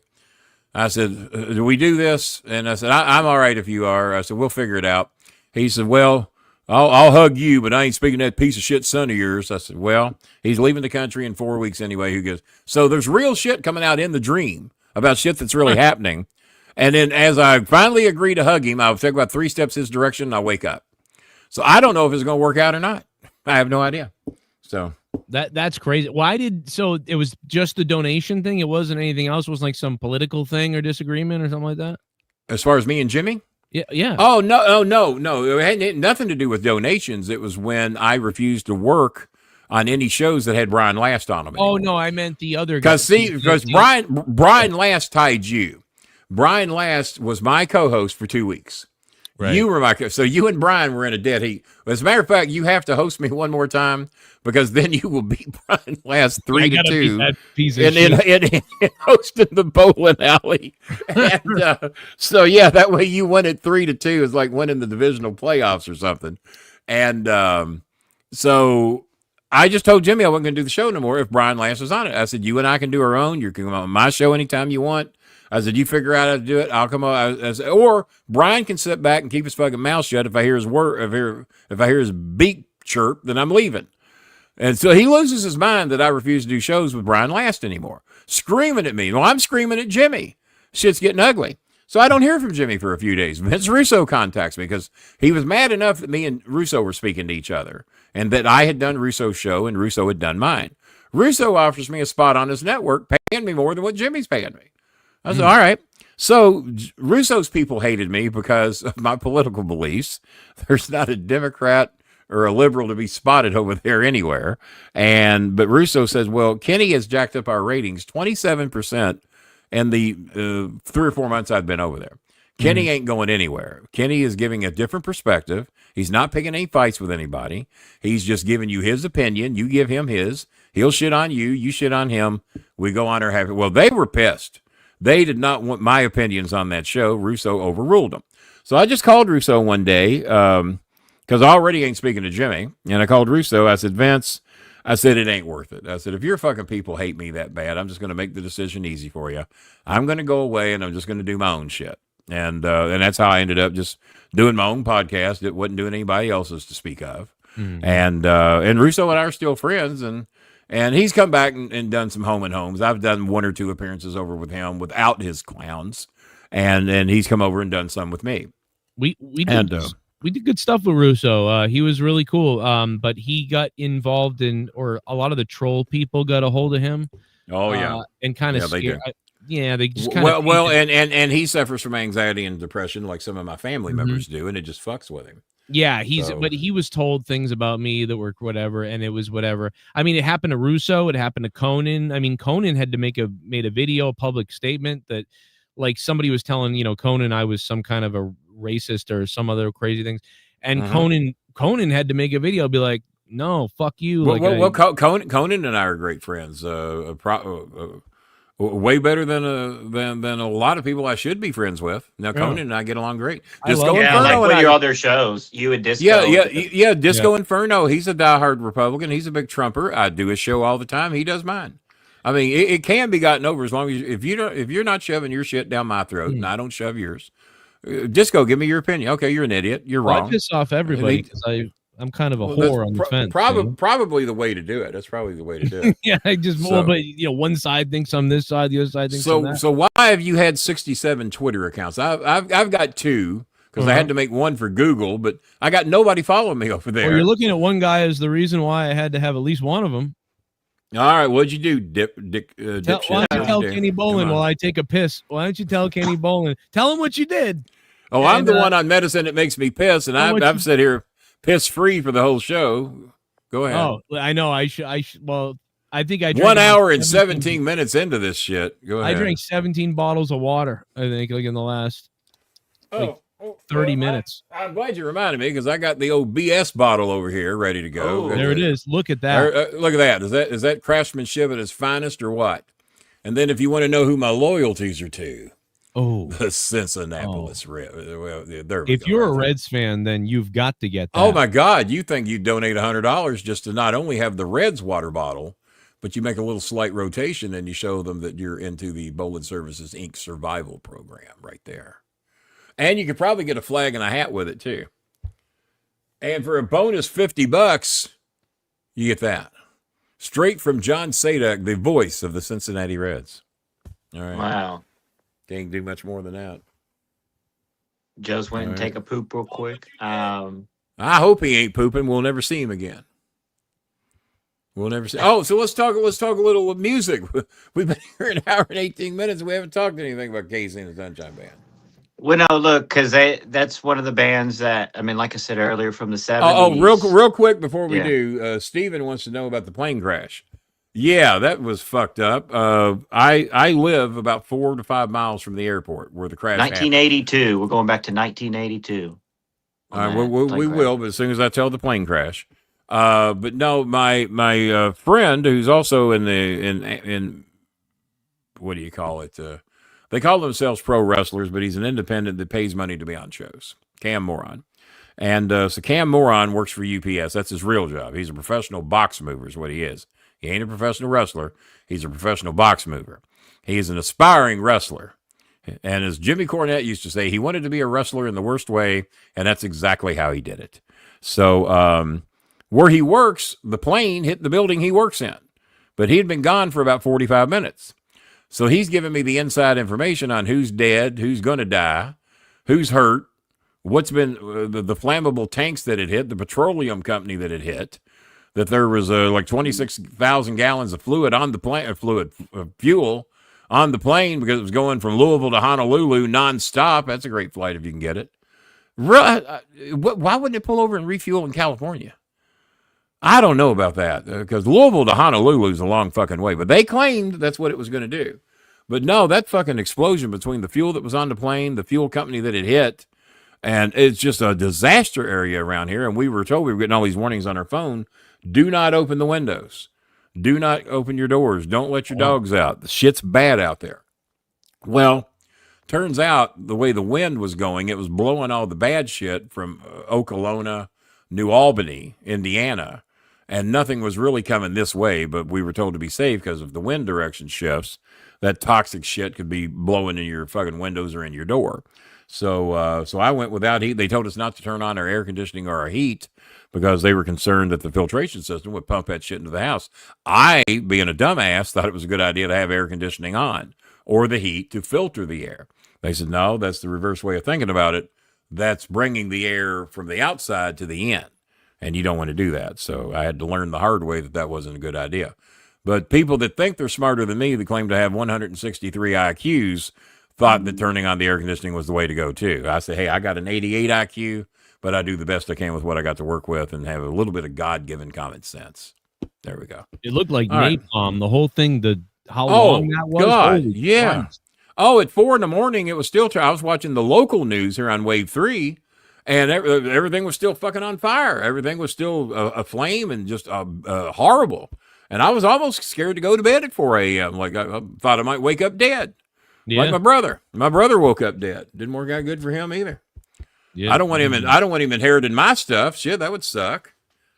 So, or if you die at the same time, you inherit each other's thing. God, wouldn't that be weird? I would believe in God had he and I died the same morning at the same time. That would be some intervention shit right there. That's kind of I wonder if that's ever happened other than through accident, like plane crash, boat crash.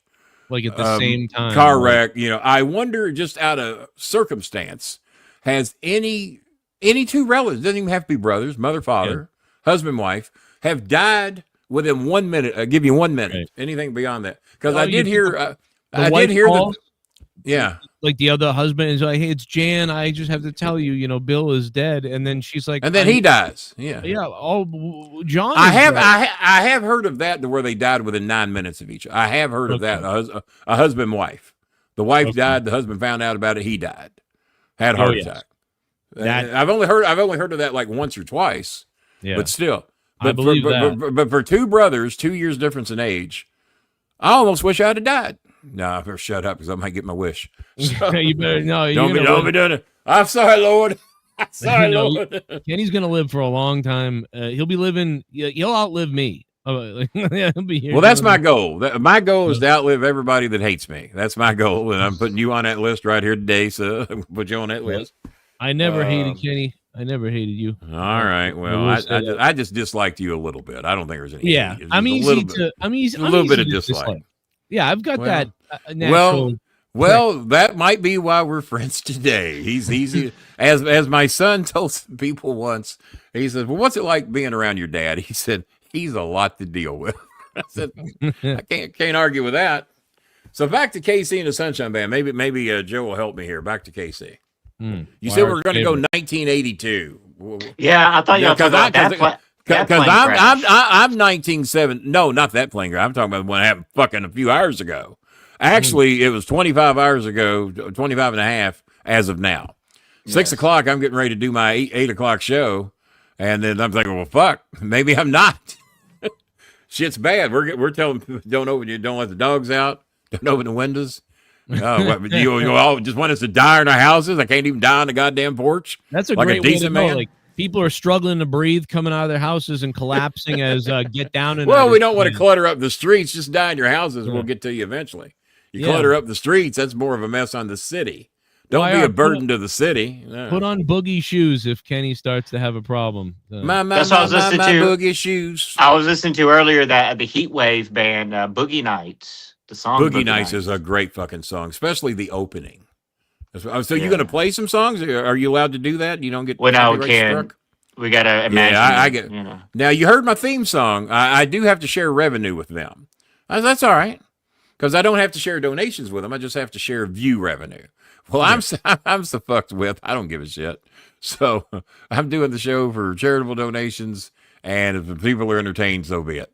So I share revenue with the Heavy and also the Budos Band. I use the Budos Band as a theme song from time to time.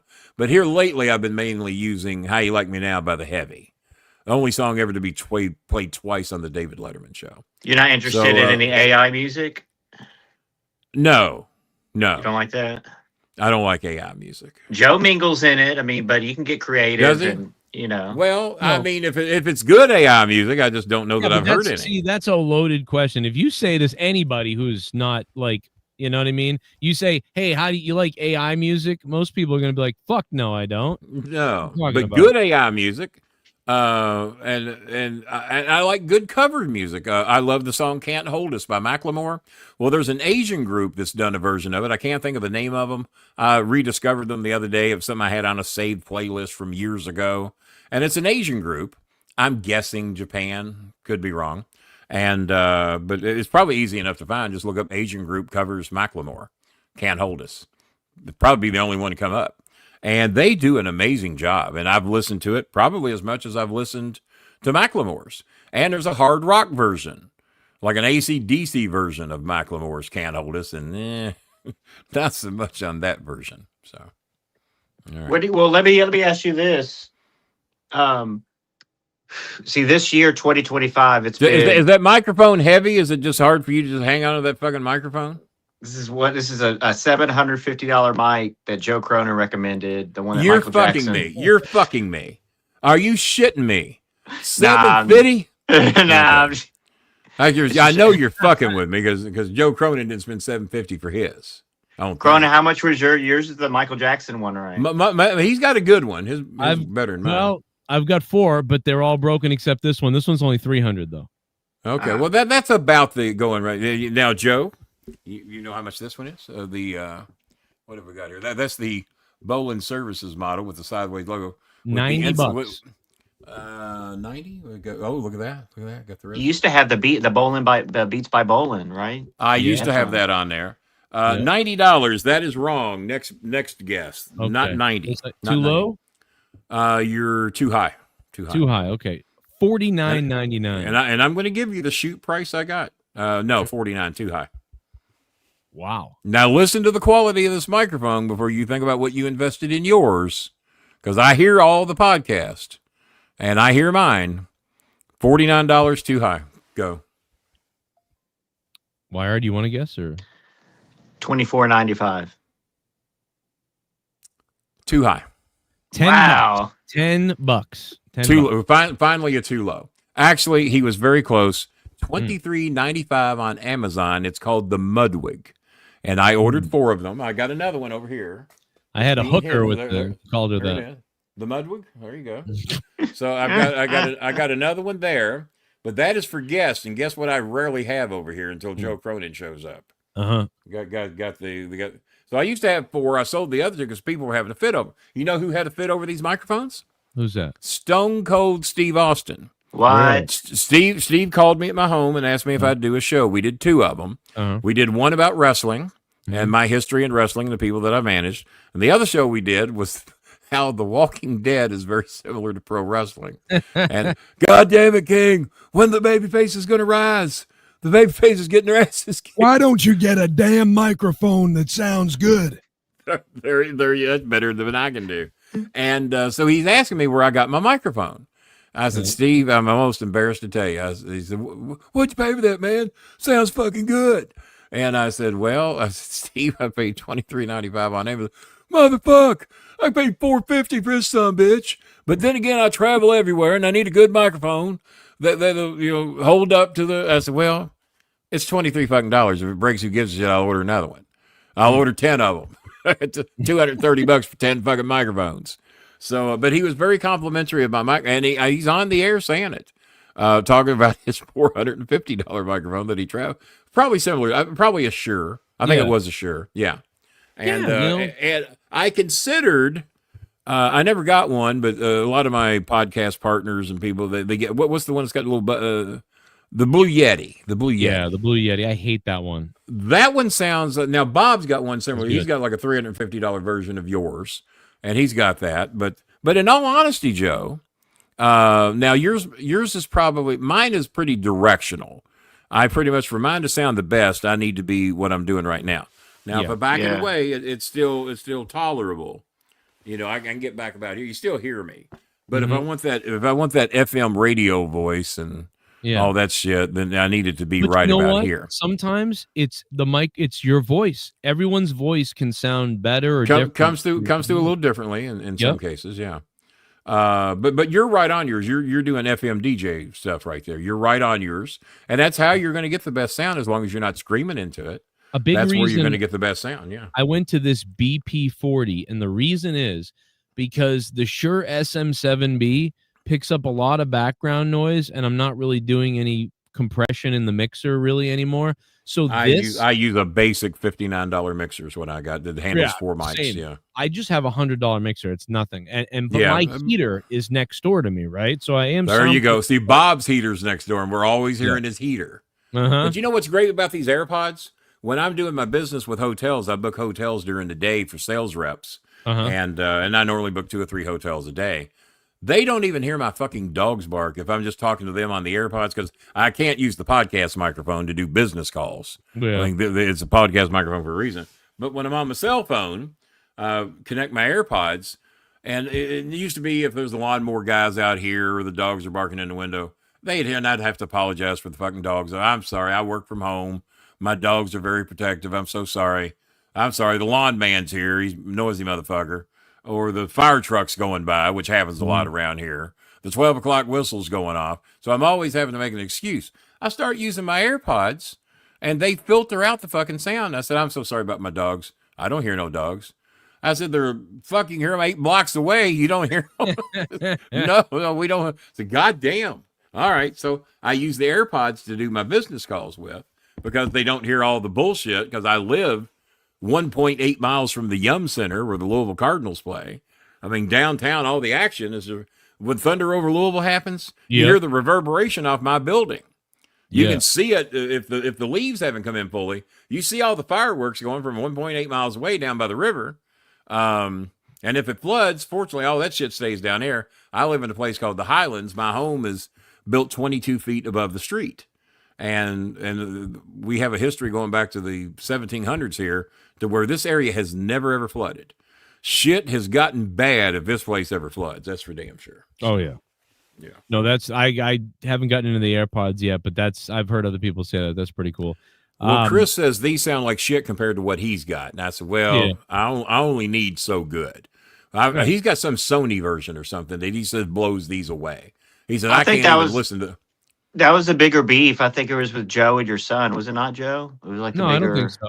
No, I think Chris and Joe got along just fine. I think he said something. He might have said like one thing once or something during the whatever it was. I think I didn't know. I don't really know Chris that well. I don't think he knows me either, really. Other from that show, probably not. I think we just did the 2 shows. Yeah, no, I think he got misunderstood my political beliefs, and he got very angry at something. Well, he is far less sympathetic to Trump supporters than I am, even though we do have a few. There's a former quarterback of the Louisville Cardinals that admitted recently he's a Trump supporter, but he handles it well. He pitches what he thinks, doesn't try to shove it down your throat. And we had the discussion at dinner the other night when he was here for the Legends game. and for the celebration of the Fiesta Bowl win over Alabama back in 1990. That's how big a deal that was. And he handles it as well as any Trumper that I've ever seen. And we're very good friends. We chatted quite a bit today. And I really, Eric Watts, Bill Watts' son. Oh yeah. And my son says, do you really, because Eric is known to be a bit of a badass. He wanted to kill Lex Luger. And we're telling this story at dinner. He wanted to kill Lex Luger. And he told Eric Bischoff point blank, I'm going to kill Lex Luger. I'm going to kill that motherfucker tonight. and Eric says, do me a favor. If you're going to kill him, do it in the parking lot so we don't get sued. So that was Eric's pitch on it. So we're having this talk, and he said, do you really, because Eric's always talking about beating somebody's ass and fucking this guy up and killing him. Do you really think Eric's that tough? I said, well, Chris, he's the son of Bill Watts. And no one fucked with Bill Watts. And I asked him, I said, because I know you and your father have had your differences at time. He says, and I worked for Bill on a couple of shows down in Texas and Broken Bow, Oklahoma, of all things. And I said, was he anything to, but Bill and I became dear friends because Bill loved my sales skills and he wanted me to sell Herbalife, which I had no desire to do. He said Herbalife saved his son's life. And he believed it did. But he couldn't convince me of it. So, and Jimmy used to be so mad that Bill Watts was always calling me. He'd call me at the mortgage company I was working with at the time. And Bill Watts and I were having deep conversations every week because I didn't want to offend him. And I just making him think, I might sell the Herbalife. Let me think about it. This goes on for 4 or 5 years. He's trying to get me to sell Herbalife. And I won't pull the trigger out. Well, I got this going on. Well, I got a contract with this company. Well, I can't get out of this. And because I didn't want to hurt his feelings, but I enjoyed talking to Bill Watts. So Eric had no clue that I was so close with his father. He said, God damn, y'all were closer than I am. He said, we had a serious falling out for quite some time. I said, well, was Bill Watts the father anything like Bill Watts the promoter? I said, because you didn't fuck with him. I said, he's a fucking tough guy. He says, Bill Watts the father was 10 times tougher than Bill Watts the promoter.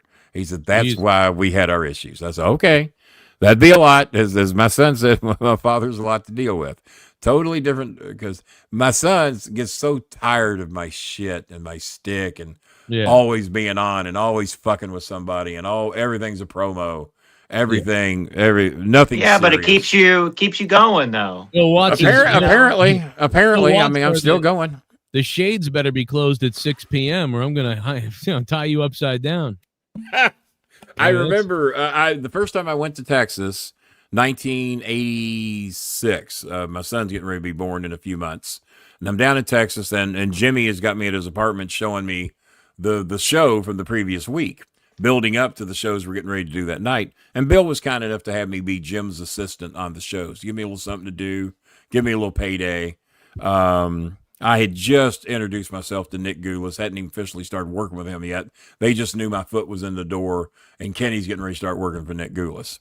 And so I'm watching the tapes, and like I said, Bill was just so kind to even add me to the shows because they were major fucking league back then. We're there to do a show at Texas Stadium, and he's got me as Jim Cornette's assistant on a lot of these shows.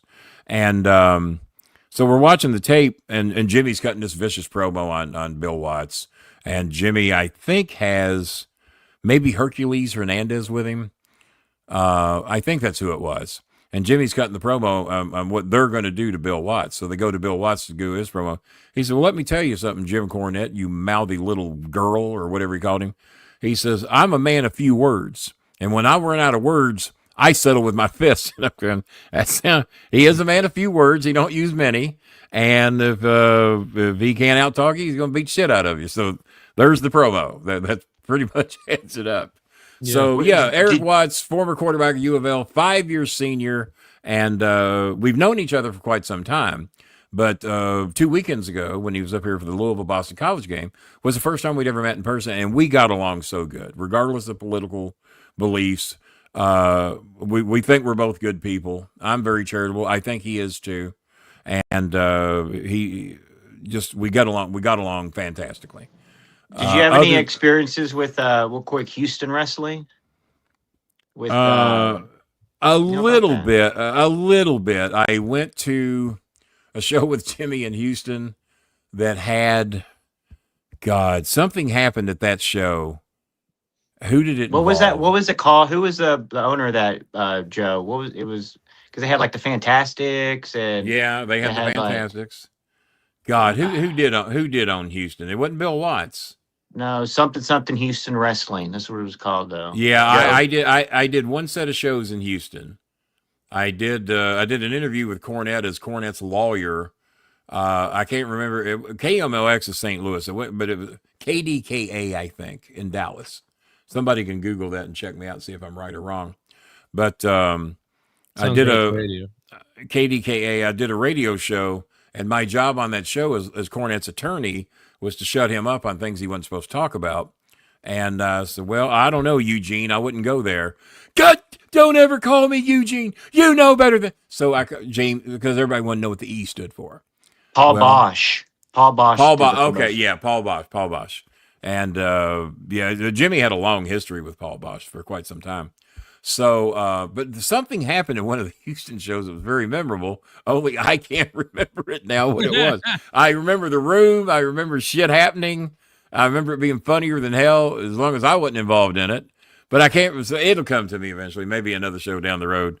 But yeah, I had a little experience with Houston wrestling at the auditorium. What's it called? I think it was Sam Houston. Sam Houston. The Sam Houston. Yeah, that's whatever happened there at the Sam Houston Auditorium. And it was the only time I ever did a show there.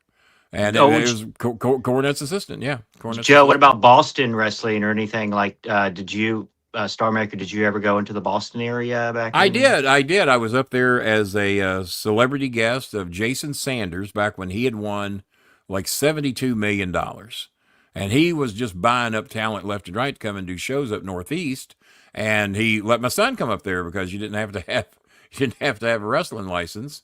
And it didn't matter if he was 18 or not. Well, Chris is only 16. So Christopher's first ever pro wrestling matches were in Nashua, New Hampshire. Right, not far from where John Cena, where John Cena's family from, Newark, New Jersey. We did shows there. Mm-hmm. We did shows in Maine, Boston, but Nashua, New Hampshire is where Jason was from. And the Cena family, what's the name of the city they're from? Oh no, they're from. It's not right in Westbury, Connecticut, right? West Newbury, yeah. West Newbury, Mass, yeah. The mean streets of medium salary of $100,000 a year, West Newbury. There you go.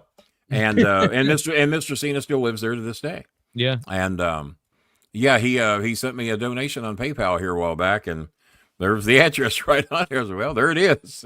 Well, can't screenshot that. It's so funny. I've never run into John Cena Sr. out here somehow, but I've run into him 3 times. Go to Calhoun's. Calhoun, yeah. Where John Cena shit. As a matter of fact, R-Truth was just there to promote some album or book or something. Yeah, he was it's so good there. Just there recently, yeah. And Calhoun's, when my son's had dinner with him at Calhoun's like 5 times. I've never done that. Yeah. So they're wanting me to come up there, but man, I'm bitching about going 75 miles. Yeah. I don't want to fly to Boston. I don't want to drive to Boston. And I don't want anybody driving me to Boston because it's just rough on my legs, back, and hips. Yeah. The 75 miles is rough on. By the time I get out of the car, I'm like, oh, fuck. I wish I hadn't done it. Can you imagine me trying to go to Boston?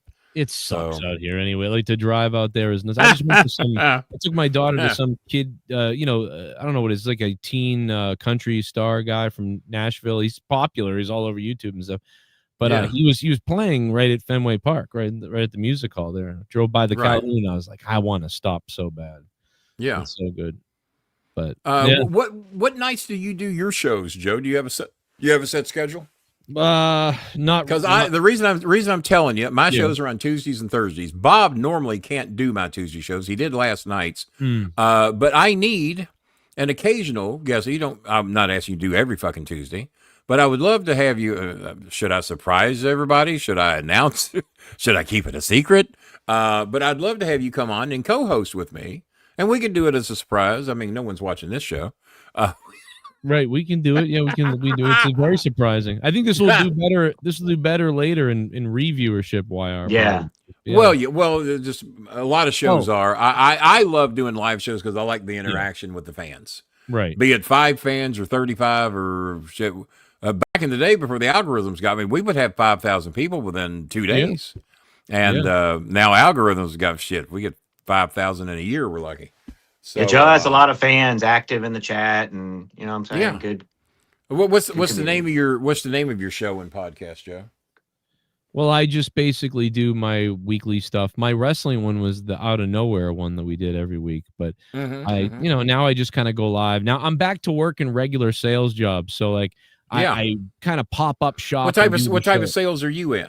Oh, I do lots of different sales, but I right now I've been doing. Well, now that we've nailed it down to a specific talent, we got that covered. Yeah, that's all it is. Yeah, the bullshit man. Mine's booking hotels. You know what I do these days. Yeah, you're booking hotels. I do a lot of talent acquisation stuff. Yeah. I used to, a long time ago, I sold New Wave ovens over the phone. Certainly nobody to recruit here. I'd save you some time.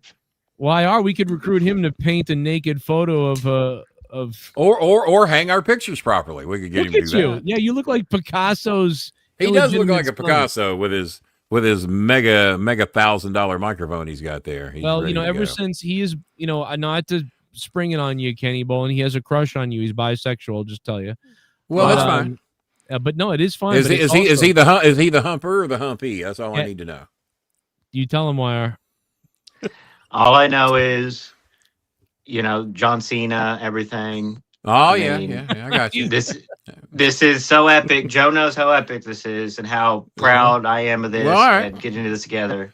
No, my brother was a homophobe and a transphobe, and I hated that about him. Oh my God! How did you guys? Why would I don't know. Well, he was raised that way, but then again, so was I. Oh, I come from two very, very racist families. My biological father's German. And I'll tell you why I don't speak to him. I thought we were doing a 30-minute show here tonight. Boy, number one, you don't book me on a 30-minute show because that shit ain't going to fly. It's crazy. Hitler was actually Kenny Bolin's dad. This is crazy. Hitler, God, he fucked the shit out of Mom, and I never cared for him for that. Good God. No, he didn't fuck my mother, not more than once. My mother hooked up with a guy in the military. His name was Ray Stallings. And Ray Stallingsworth was his original name in Germany, and he became a citizen over here and became a third-generation paint contractor, and but a very racist man. I knew that because I never met my biological father until I was 19 years old. I go to Norfolk, Virginia, and my father, who looks a lot like me, but he's got a lot of gray hair, and he talks like a Southern general. You'd swear you're in a fucking World War II movie or something. Not World War II, but Confederate movie, and that my father would have been one of the Confederate generals. I mean, that's exactly how you can picture him riding in on a horse with the gray coats and everything. He wouldn't be wearing blue, that's for goddamn sure. And so I go to meet him, and he wants me to go to the father-son picnic with him at his club that he is the president of. And he was president of a place called the Freemasons. Joe, you're from up north. Do you know what the Freemasons are? Because they're big down here too. Oh yeah, the Freemasonry stuff up here for sure. There's commercials for. Do you know what a lot of the Freemasons have close ties to? The KKK.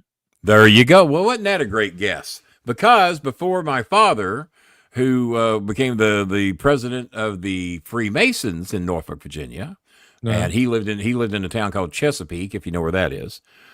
Which is where Virginia? I went to stay with him at Virginia, Chesapeake, Virginia. My wife's family near Virginia Beach lived out there in the woods. Okay, there you go. All right. Well, he wasn't in the woods; he lived in the subdivision. But 1432. Don't ask me why I remember this. I haven't been there since 1979. My father, I think, he moved actually in Norfolk, but his old address was 1432 Windfall Drive. I haven't been there since 1979. I cannot believe I remember. I couldn't tell you the zip code, but I remember the address. So he wants me to go to the father-son picnic. So we're on our way there, and he says, now, son, I don't know if you know this or not. He says, but I used to be the leader of the KKK. and I was very, anti-racist probably from a little kid. If there were gay kids in our school, and back then you didn't announce you were gay. Yeah. You just figured it out. And I had a friend named Frank. I won't, because I don't know if he ever came out or not. But Frank was obviously gay. Just through mannerisms and lifestyles. I mean, you knew. A guy named Rusty was gay. And so they'd sit at the table by themselves, and normally only girls would sit with them.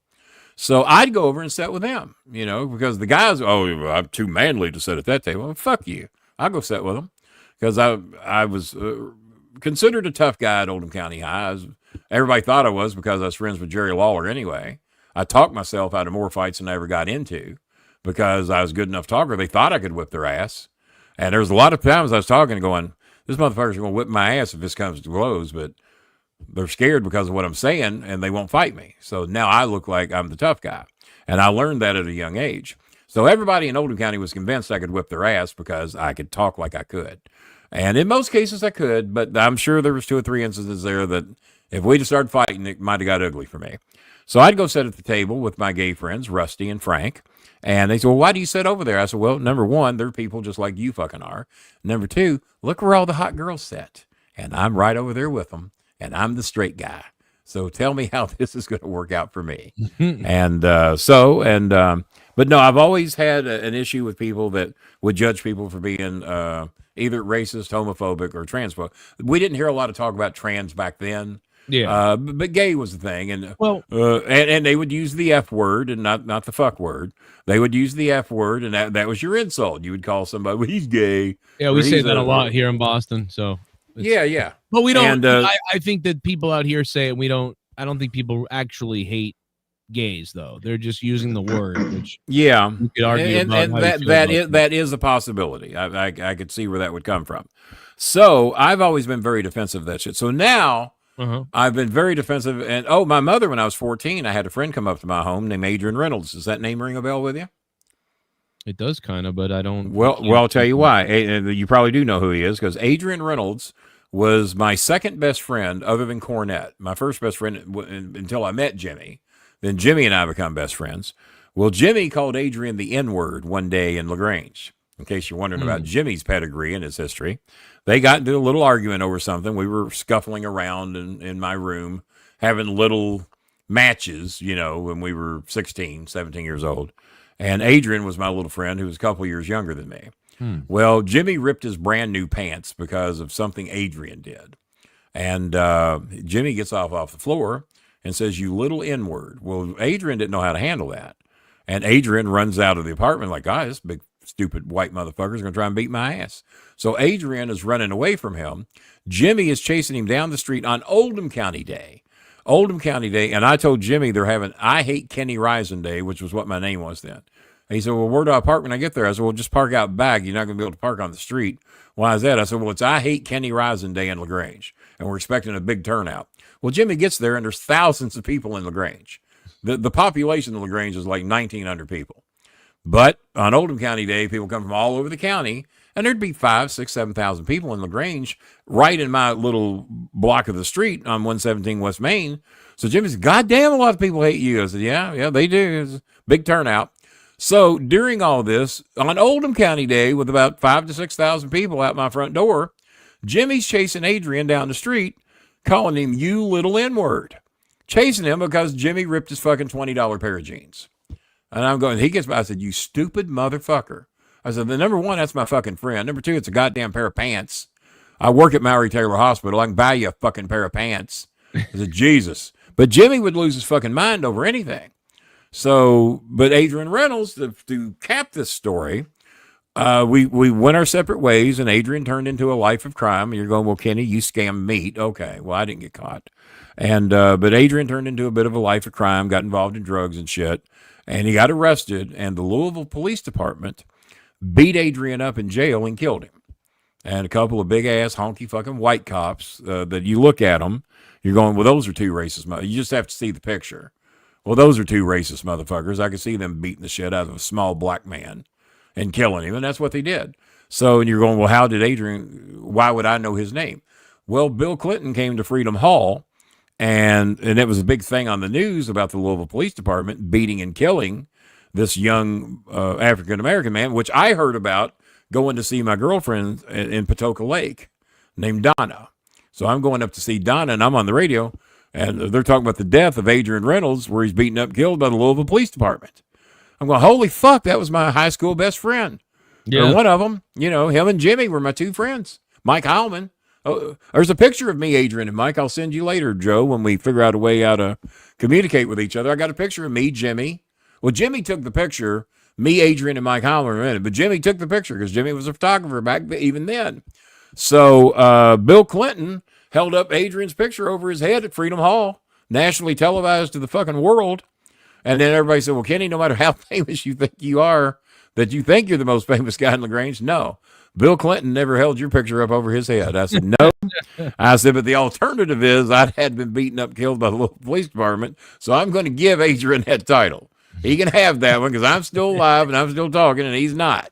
So, but yeah, so that's why you would know the name Adrian Reynolds because the Louisville Police Department beat him up and killed him. So, did you what's your opinion? And did you know Jim Ross? What's your opinion about the racist accusation? You think that's real? I honestly, I had a feeling it was there because Jimmy and Ross were real tight. I knew Jimmy's history, and let's get it this way. I was taught racism from practical birth. The Bolin family had a fair share of racist in it. The Risen family got an unbelievable amount of racist in it. And I have still stayed close to those who are not so much with those that did not evolve. And but Cornette's mother was a saint.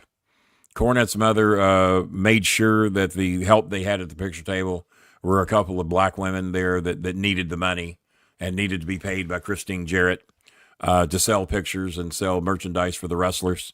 And Miss Cornette went to bat for them to make sure that they had a job. And I don't know where Jimmy picked it up at. I have no idea because he was not officially in the wrestling business yet. I certainly didn't get it from me. And I had the training for it, but I evolved at a young age. And then my father, so back to my father, and then I'll get the rest of the story. So he takes me there to the Freemasons. And he says, well, so how did the Freemasons come to be? Well, we got shut down with the KKK. So we opened the Freemasons. I said, well, haven't people figured it out yet? No, we outsmarted them. How's that?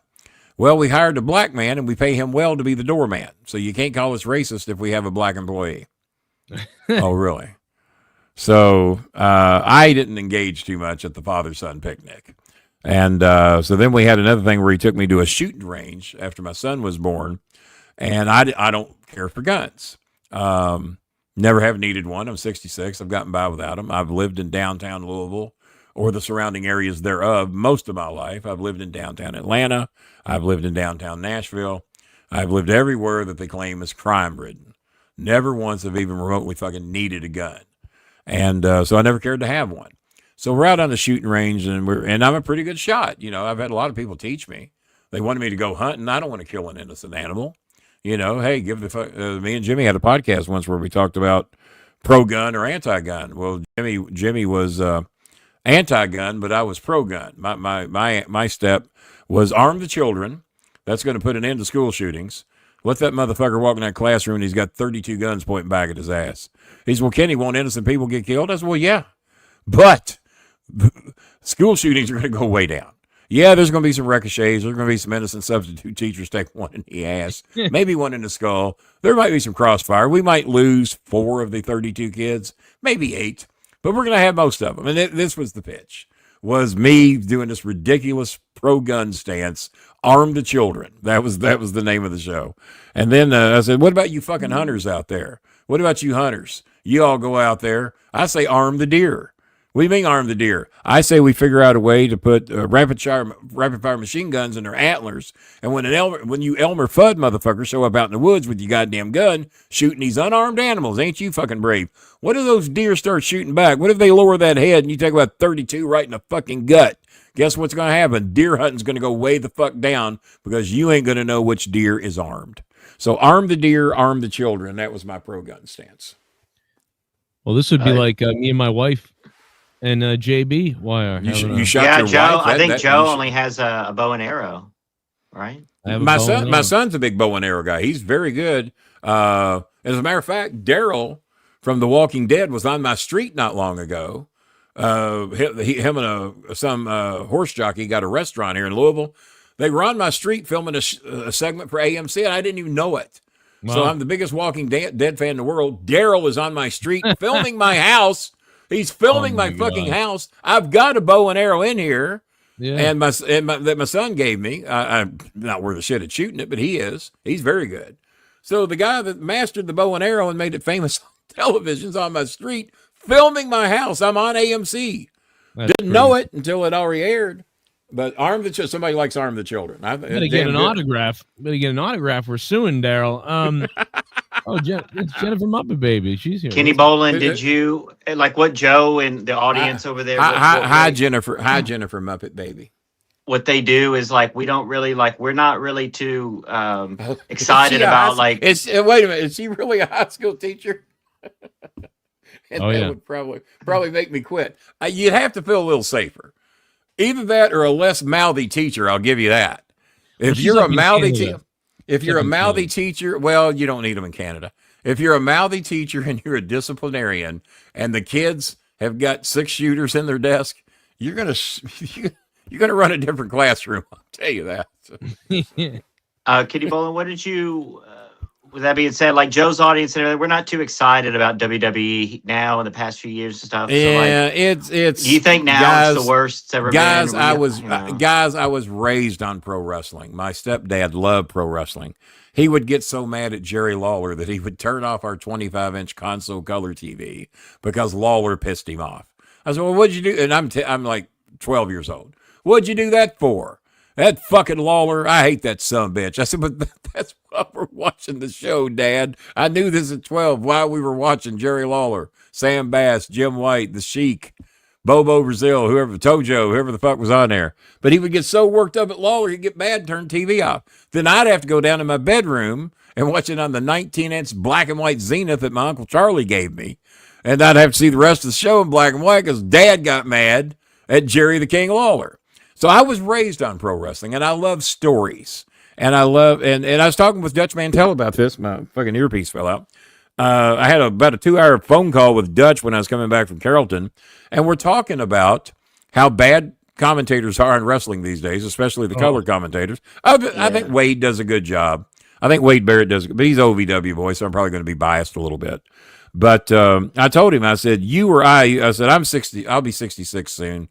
You're 75, probably sneaking up on 76. On November 29th is Dutch's, Jerry Lawler's, and JBL's birthday, and 3 of the Filipino girls I raised money for. All on November 29th, if you can believe that shit. And Paul RJ, a big fan of my show, his wife down in Australia's birthday is November 29th, which I just found out the other day. So that's a big day in podcasting around here. I'm probably going to have to give a lot of shout-outs that day, including to Dutch Mantel, Jerry the King Lawler, and JBL, which all have done my show, by the way. So where was I going with the story, Joe? Keep me straight. Well, there's no storytelling in wrestling today, basically. Yeah, there's no fucking storytelling. Commentators, because I'll watch and I'll be like, man, if they just had someone who could kind of entertain me, engage me, or be an. Well, that's what Lawler was a master at until they gave him the puppy shit. I have to admit, the puppy shit got a little old. But when Lawler is being a heel commentator, there's nobody fucking better. That's who I learned my shit from. Was him. Was to be believable. When I told the Arm the Children story, people were like, God damn, he really wants to give those kids guns. Well, I thought I was being comical, but people thought I meant it. He really wants to figure out a way for deer to have. I'm really for that. Yeah. If the deer had loaded antlers, fuck, that changed the playing field there. Yeah. So if you can kill the armed deer, then you can keep it. Yeah. You kill it. Oh, Jennifer likes Wade Barrett. Well, Wade's an OVW boy, and I think the world of him. And me and my son quote him almost every day. Because every day, well, Chris, I got some bad news. We quote Wade Barrett. And that was a great gimmick. I got some bad news for you. And we do it every day because it's like last night with the play. Well, Chris, I got some bad news. That shit's blowing this way. That's not good for me. That is not good. Wade Barrett would love that. We're all going to have emphysema tomorrow. This is great. And that's what he was worried about. He said, this is going to cause all kinds of goddamn cancers. I said, well, the great thing is, Chris, I'm so goddamn old. I think I'll die of something else before that shit gets to me. So I should be all right. Oh, Lord. Boy. Joe and Kenny, I mean, so y'all can agree now that wrestling is like the worst it's ever pretty much been ever. For television viewing, I think it is, because as much as I love wrestling, I love fucking pro wrestling, good pro wrestling. You know who my favorite is up there now? and they don't use him enough because I either heard or whatever. Shinsuke Nakamura. I could watch his 9-minute entrance every show. And you know who my favorite female is?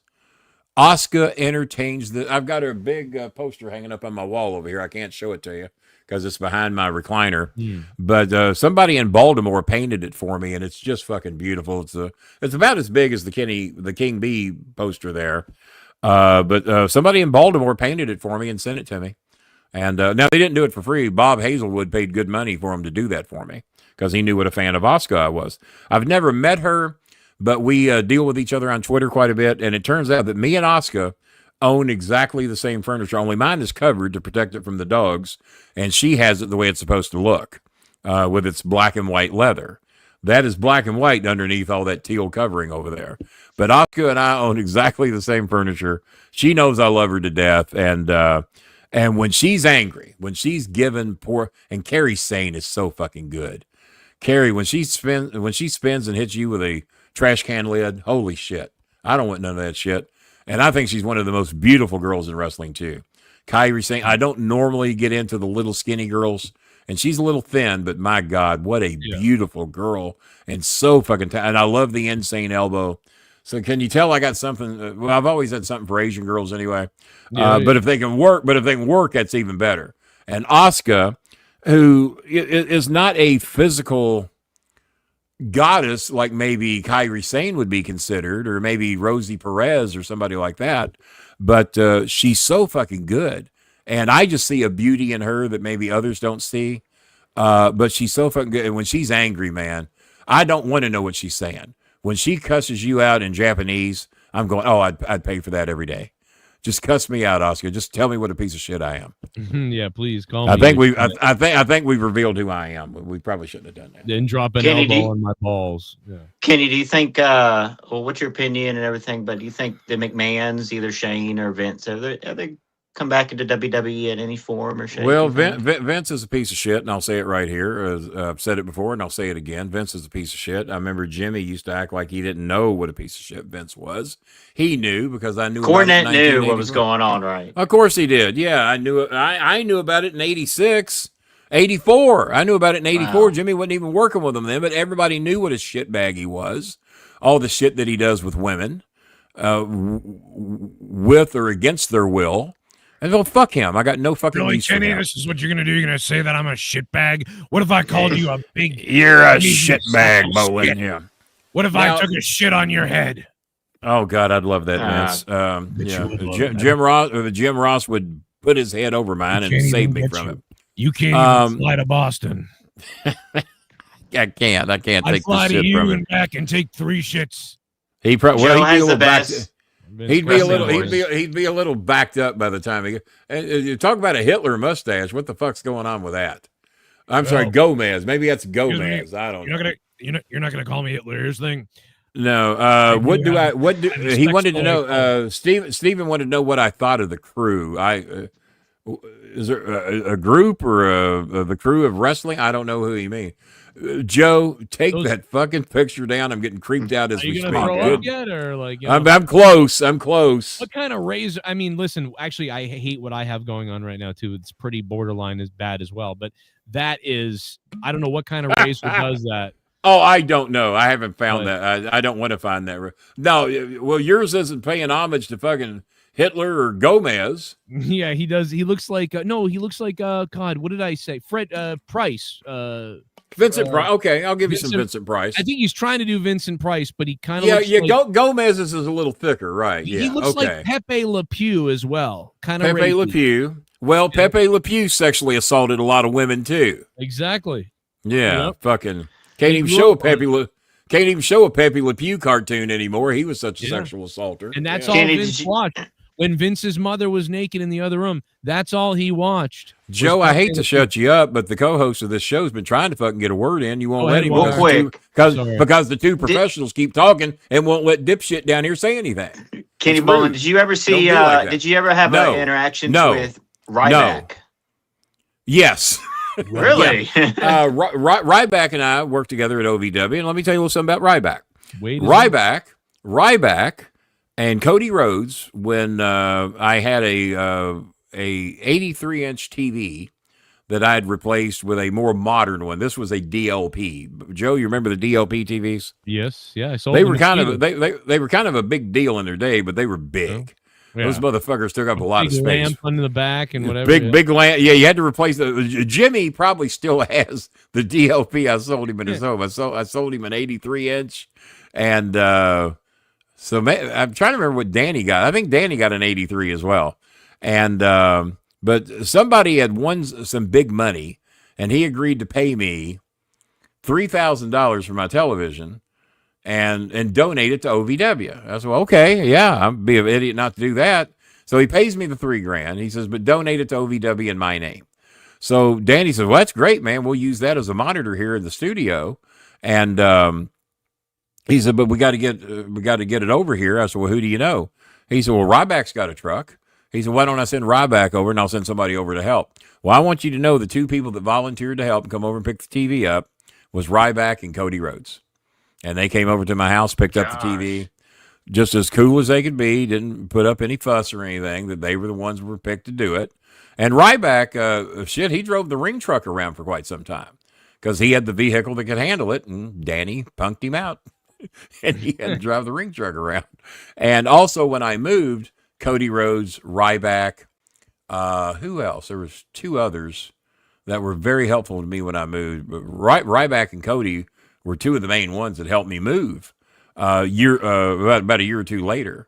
And they volunteered. Nobody had to. Just who's available that could help Kenny move. Keep remember when I helped buy you movers. Move? Kenny, I helped you move. He did. He did help me. He did help me move. Yeah. I'll tell you what, I never wanted to fight that motherfucker. That's for damn sure. Well, I want to fight Cronin. Oh, well, I turned. Yeah, he had a beef for Cronin back in the day. Maybe you could beat some respect into him. That would be good. Why so hang on. I just noticed that my shit's scrolling down below the bottom there. Yep. Who watching the show has been entertained enough that you can help me with my charity, be it $5? I'm not asking you to break the bank. Not asking you to cash in your food stamps.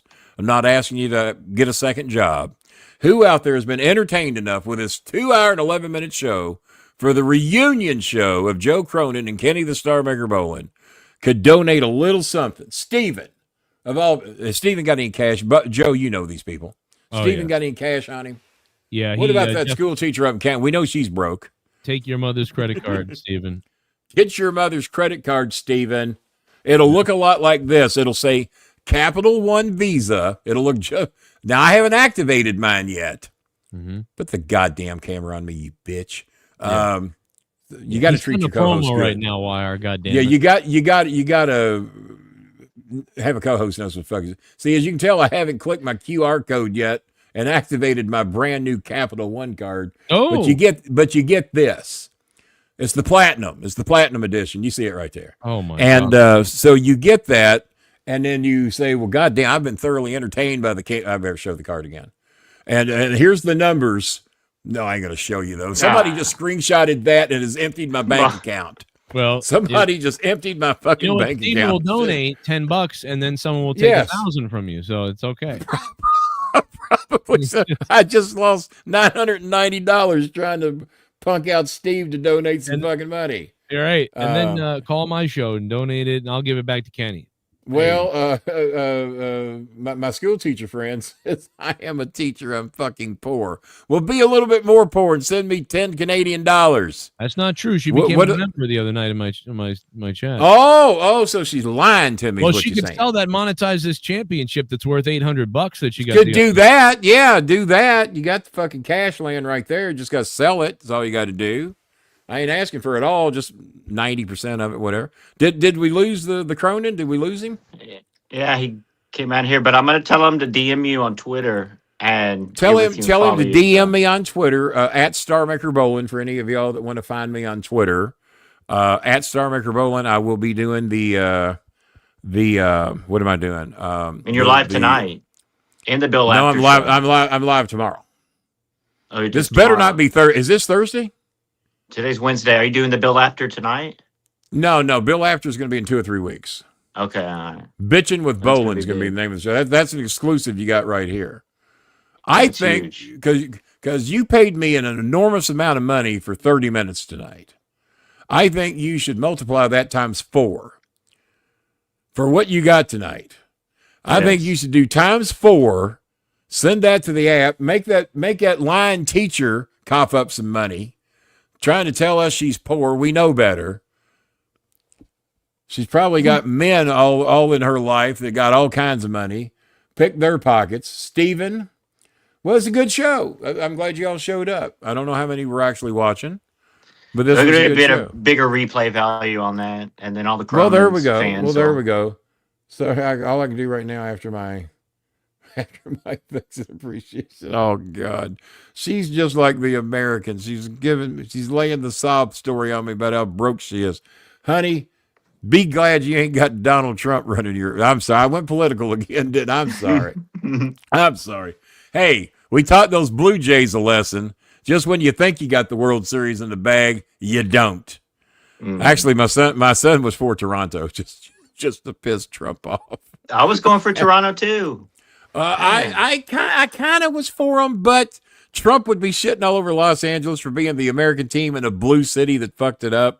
So see, I'm an Astros fan, so I can't like the Dodgers. Well, I'm a Reds fan. I'm a Reds fan. I do root for the Cubs. I like Seattle. Seattle should have been in the goddamn World Series, but they fucked it up. What city do you live in, Jennifer? My ex-girlfriend. I got 3 ex-girlfriends named Jennifer. You think I'd learn, wouldn't you? You think I'd learn? 3 ex-girlfriends named Jennifer. 2 of them were in a row. Okay, well, let's try it again. But 3 out of 4 girlfriends were named Jenny, or forms of Jenny. We had Jennifer, we had Jen, we had Jenny. So yeah, 3. I only watch hockey. Well, that's saddening. You must not have saw the beginning of the show. Kenny Bolin's not a hockey fan. Hockey's not even a real sport.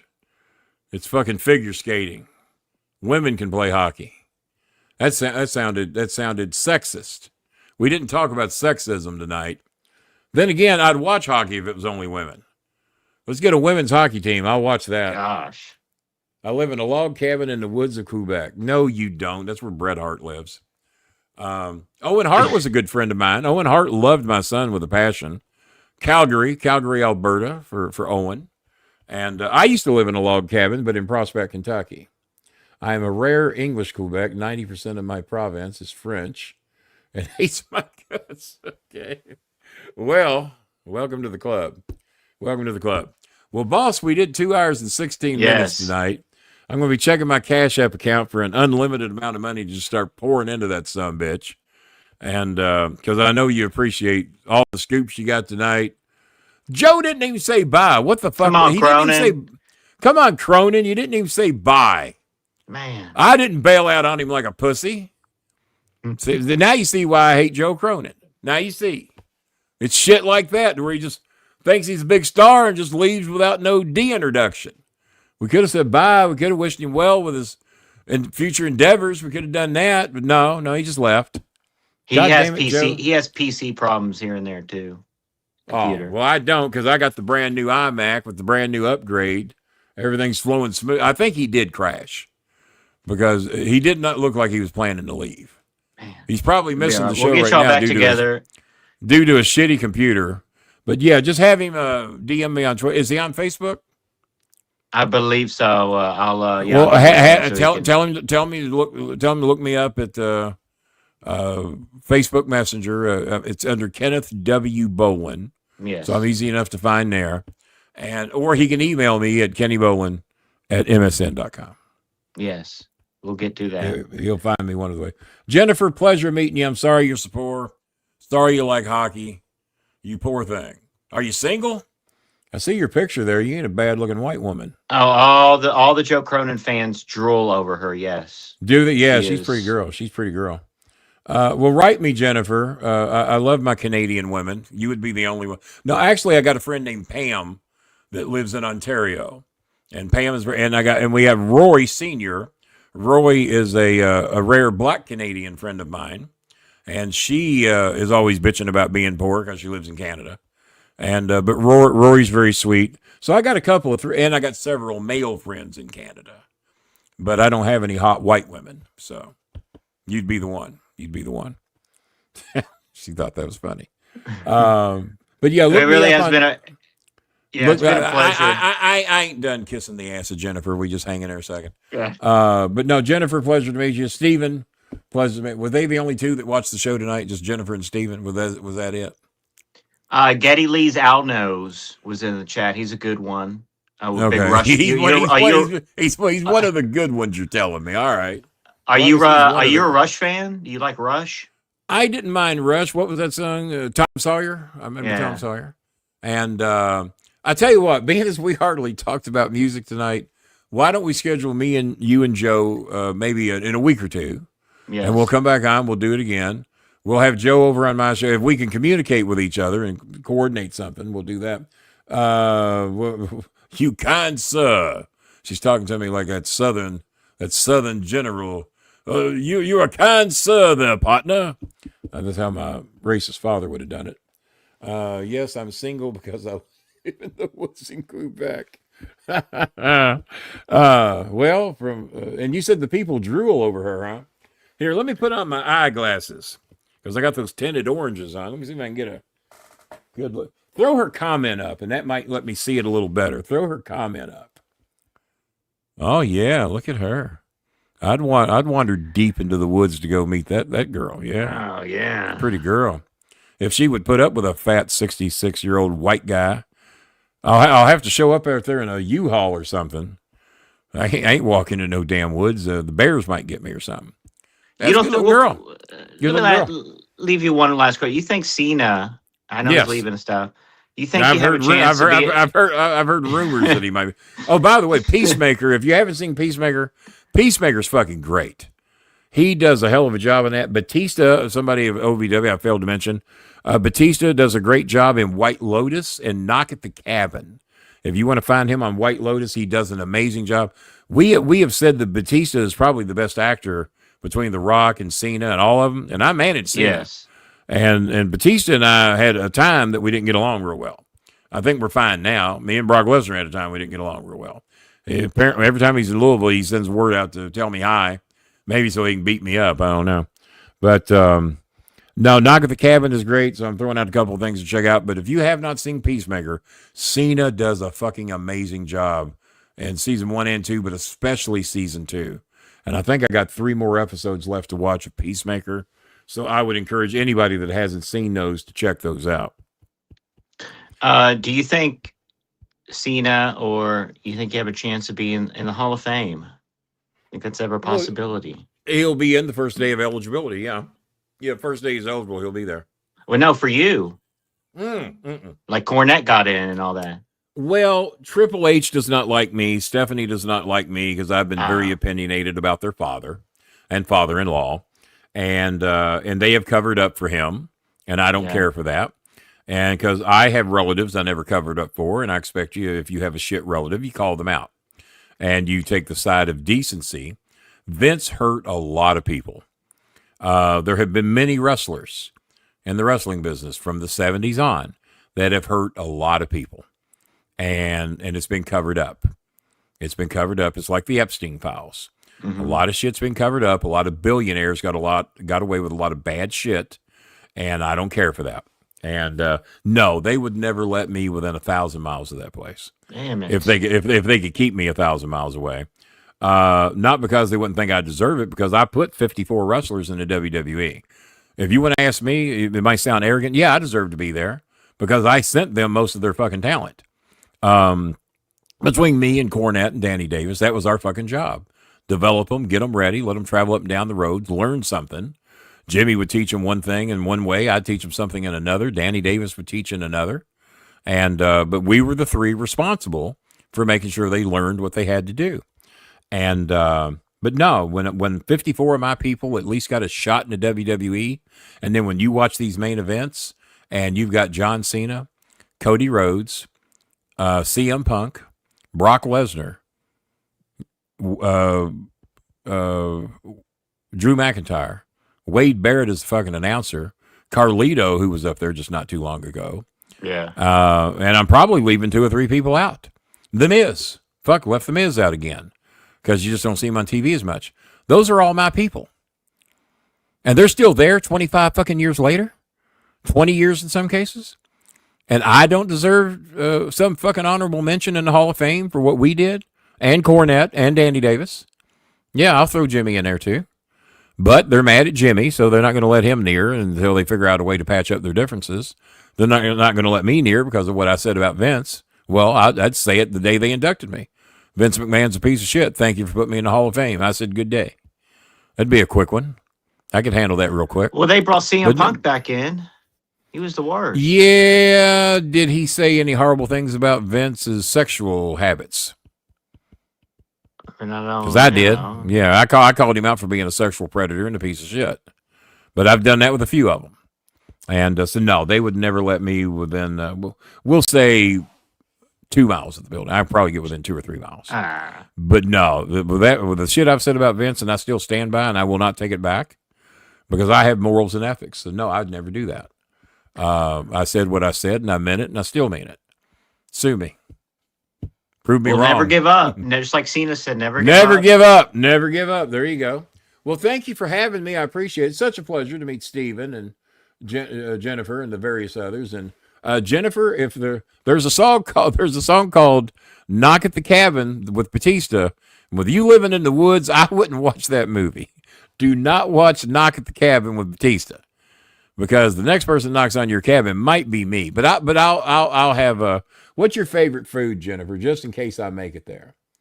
Great lineup of wrestlers.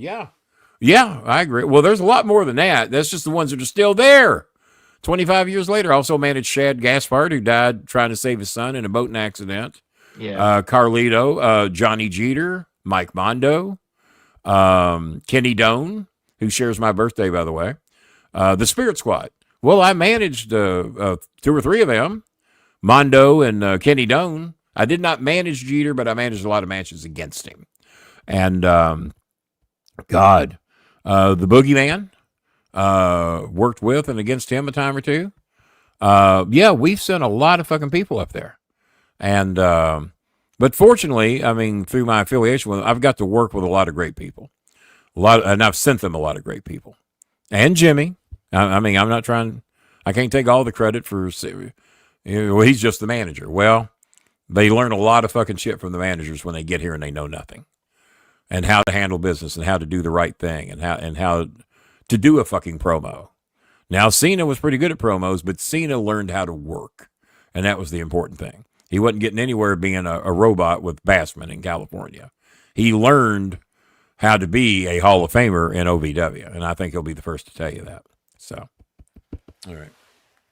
Anything else? We're very good. We'll get. Don't watch now. But what's your favorite food? She like is legit. Poontine.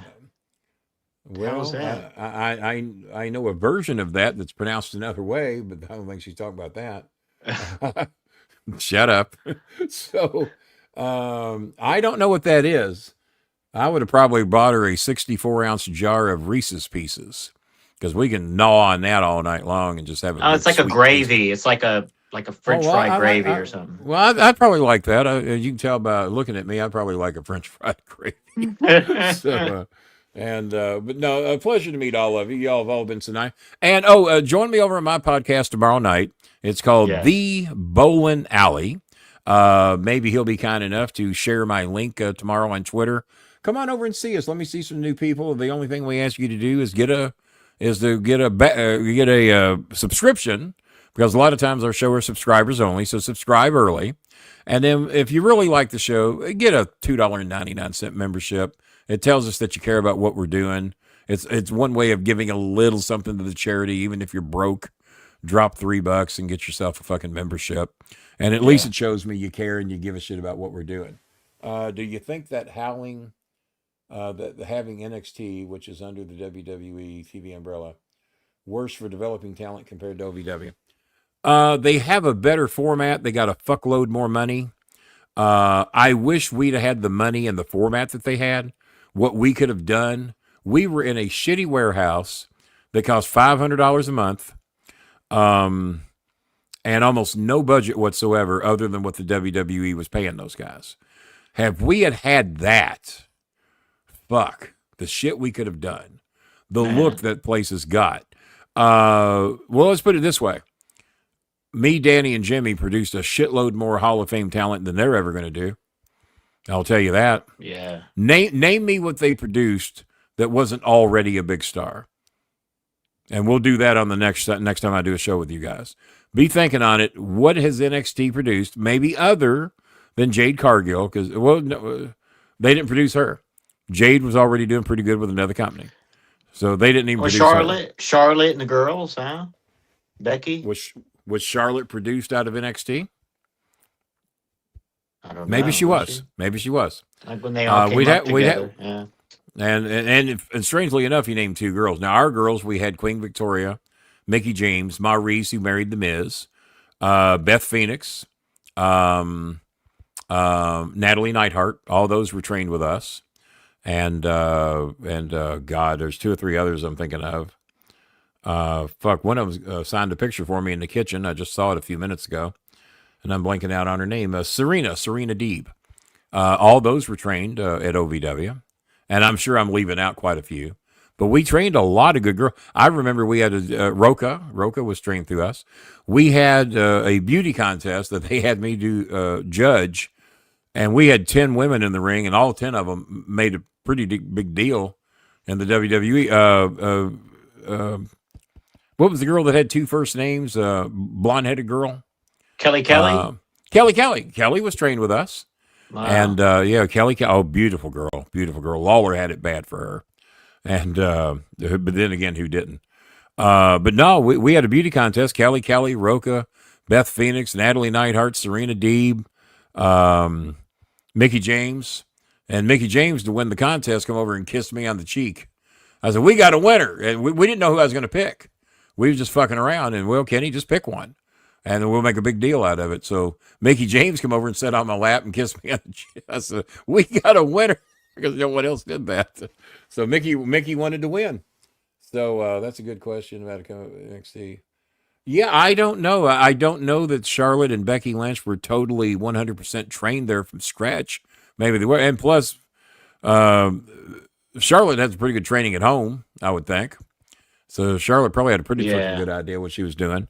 Seth Rollins, I almost ended up with him at OVW, and he got called up just before they assigned him to me because Jimmy was going to have me managing him at ROH and get him over to OVW and get him into the WWE. But once we even talked about that, they called him up. We were going to name him Jack Double Barrel Cannon, and we were going to have an assistant named Cannonball. He was going to be a midget that was going to take all the bumps. And we had a guy in mind to do it because he was my mini B when he was with me, and we were going to rename him Cannonball and have him with Jack Double Barrel Cannon, who is now Seth Rollins. So yeah, he was Tyler Black back then, and I never could think of the name Tyler Black, so that's how he ended up with that. So 2.5 hours, my boy, and you reunited me and Joe Cronin since 2013. So at least 12 years, almost 13. Over a decade. And I'll make sure he gets with you and contacts you. Make sure he does, and then we'll make arrangements to do a home and home. I'll do his show. He can do mine.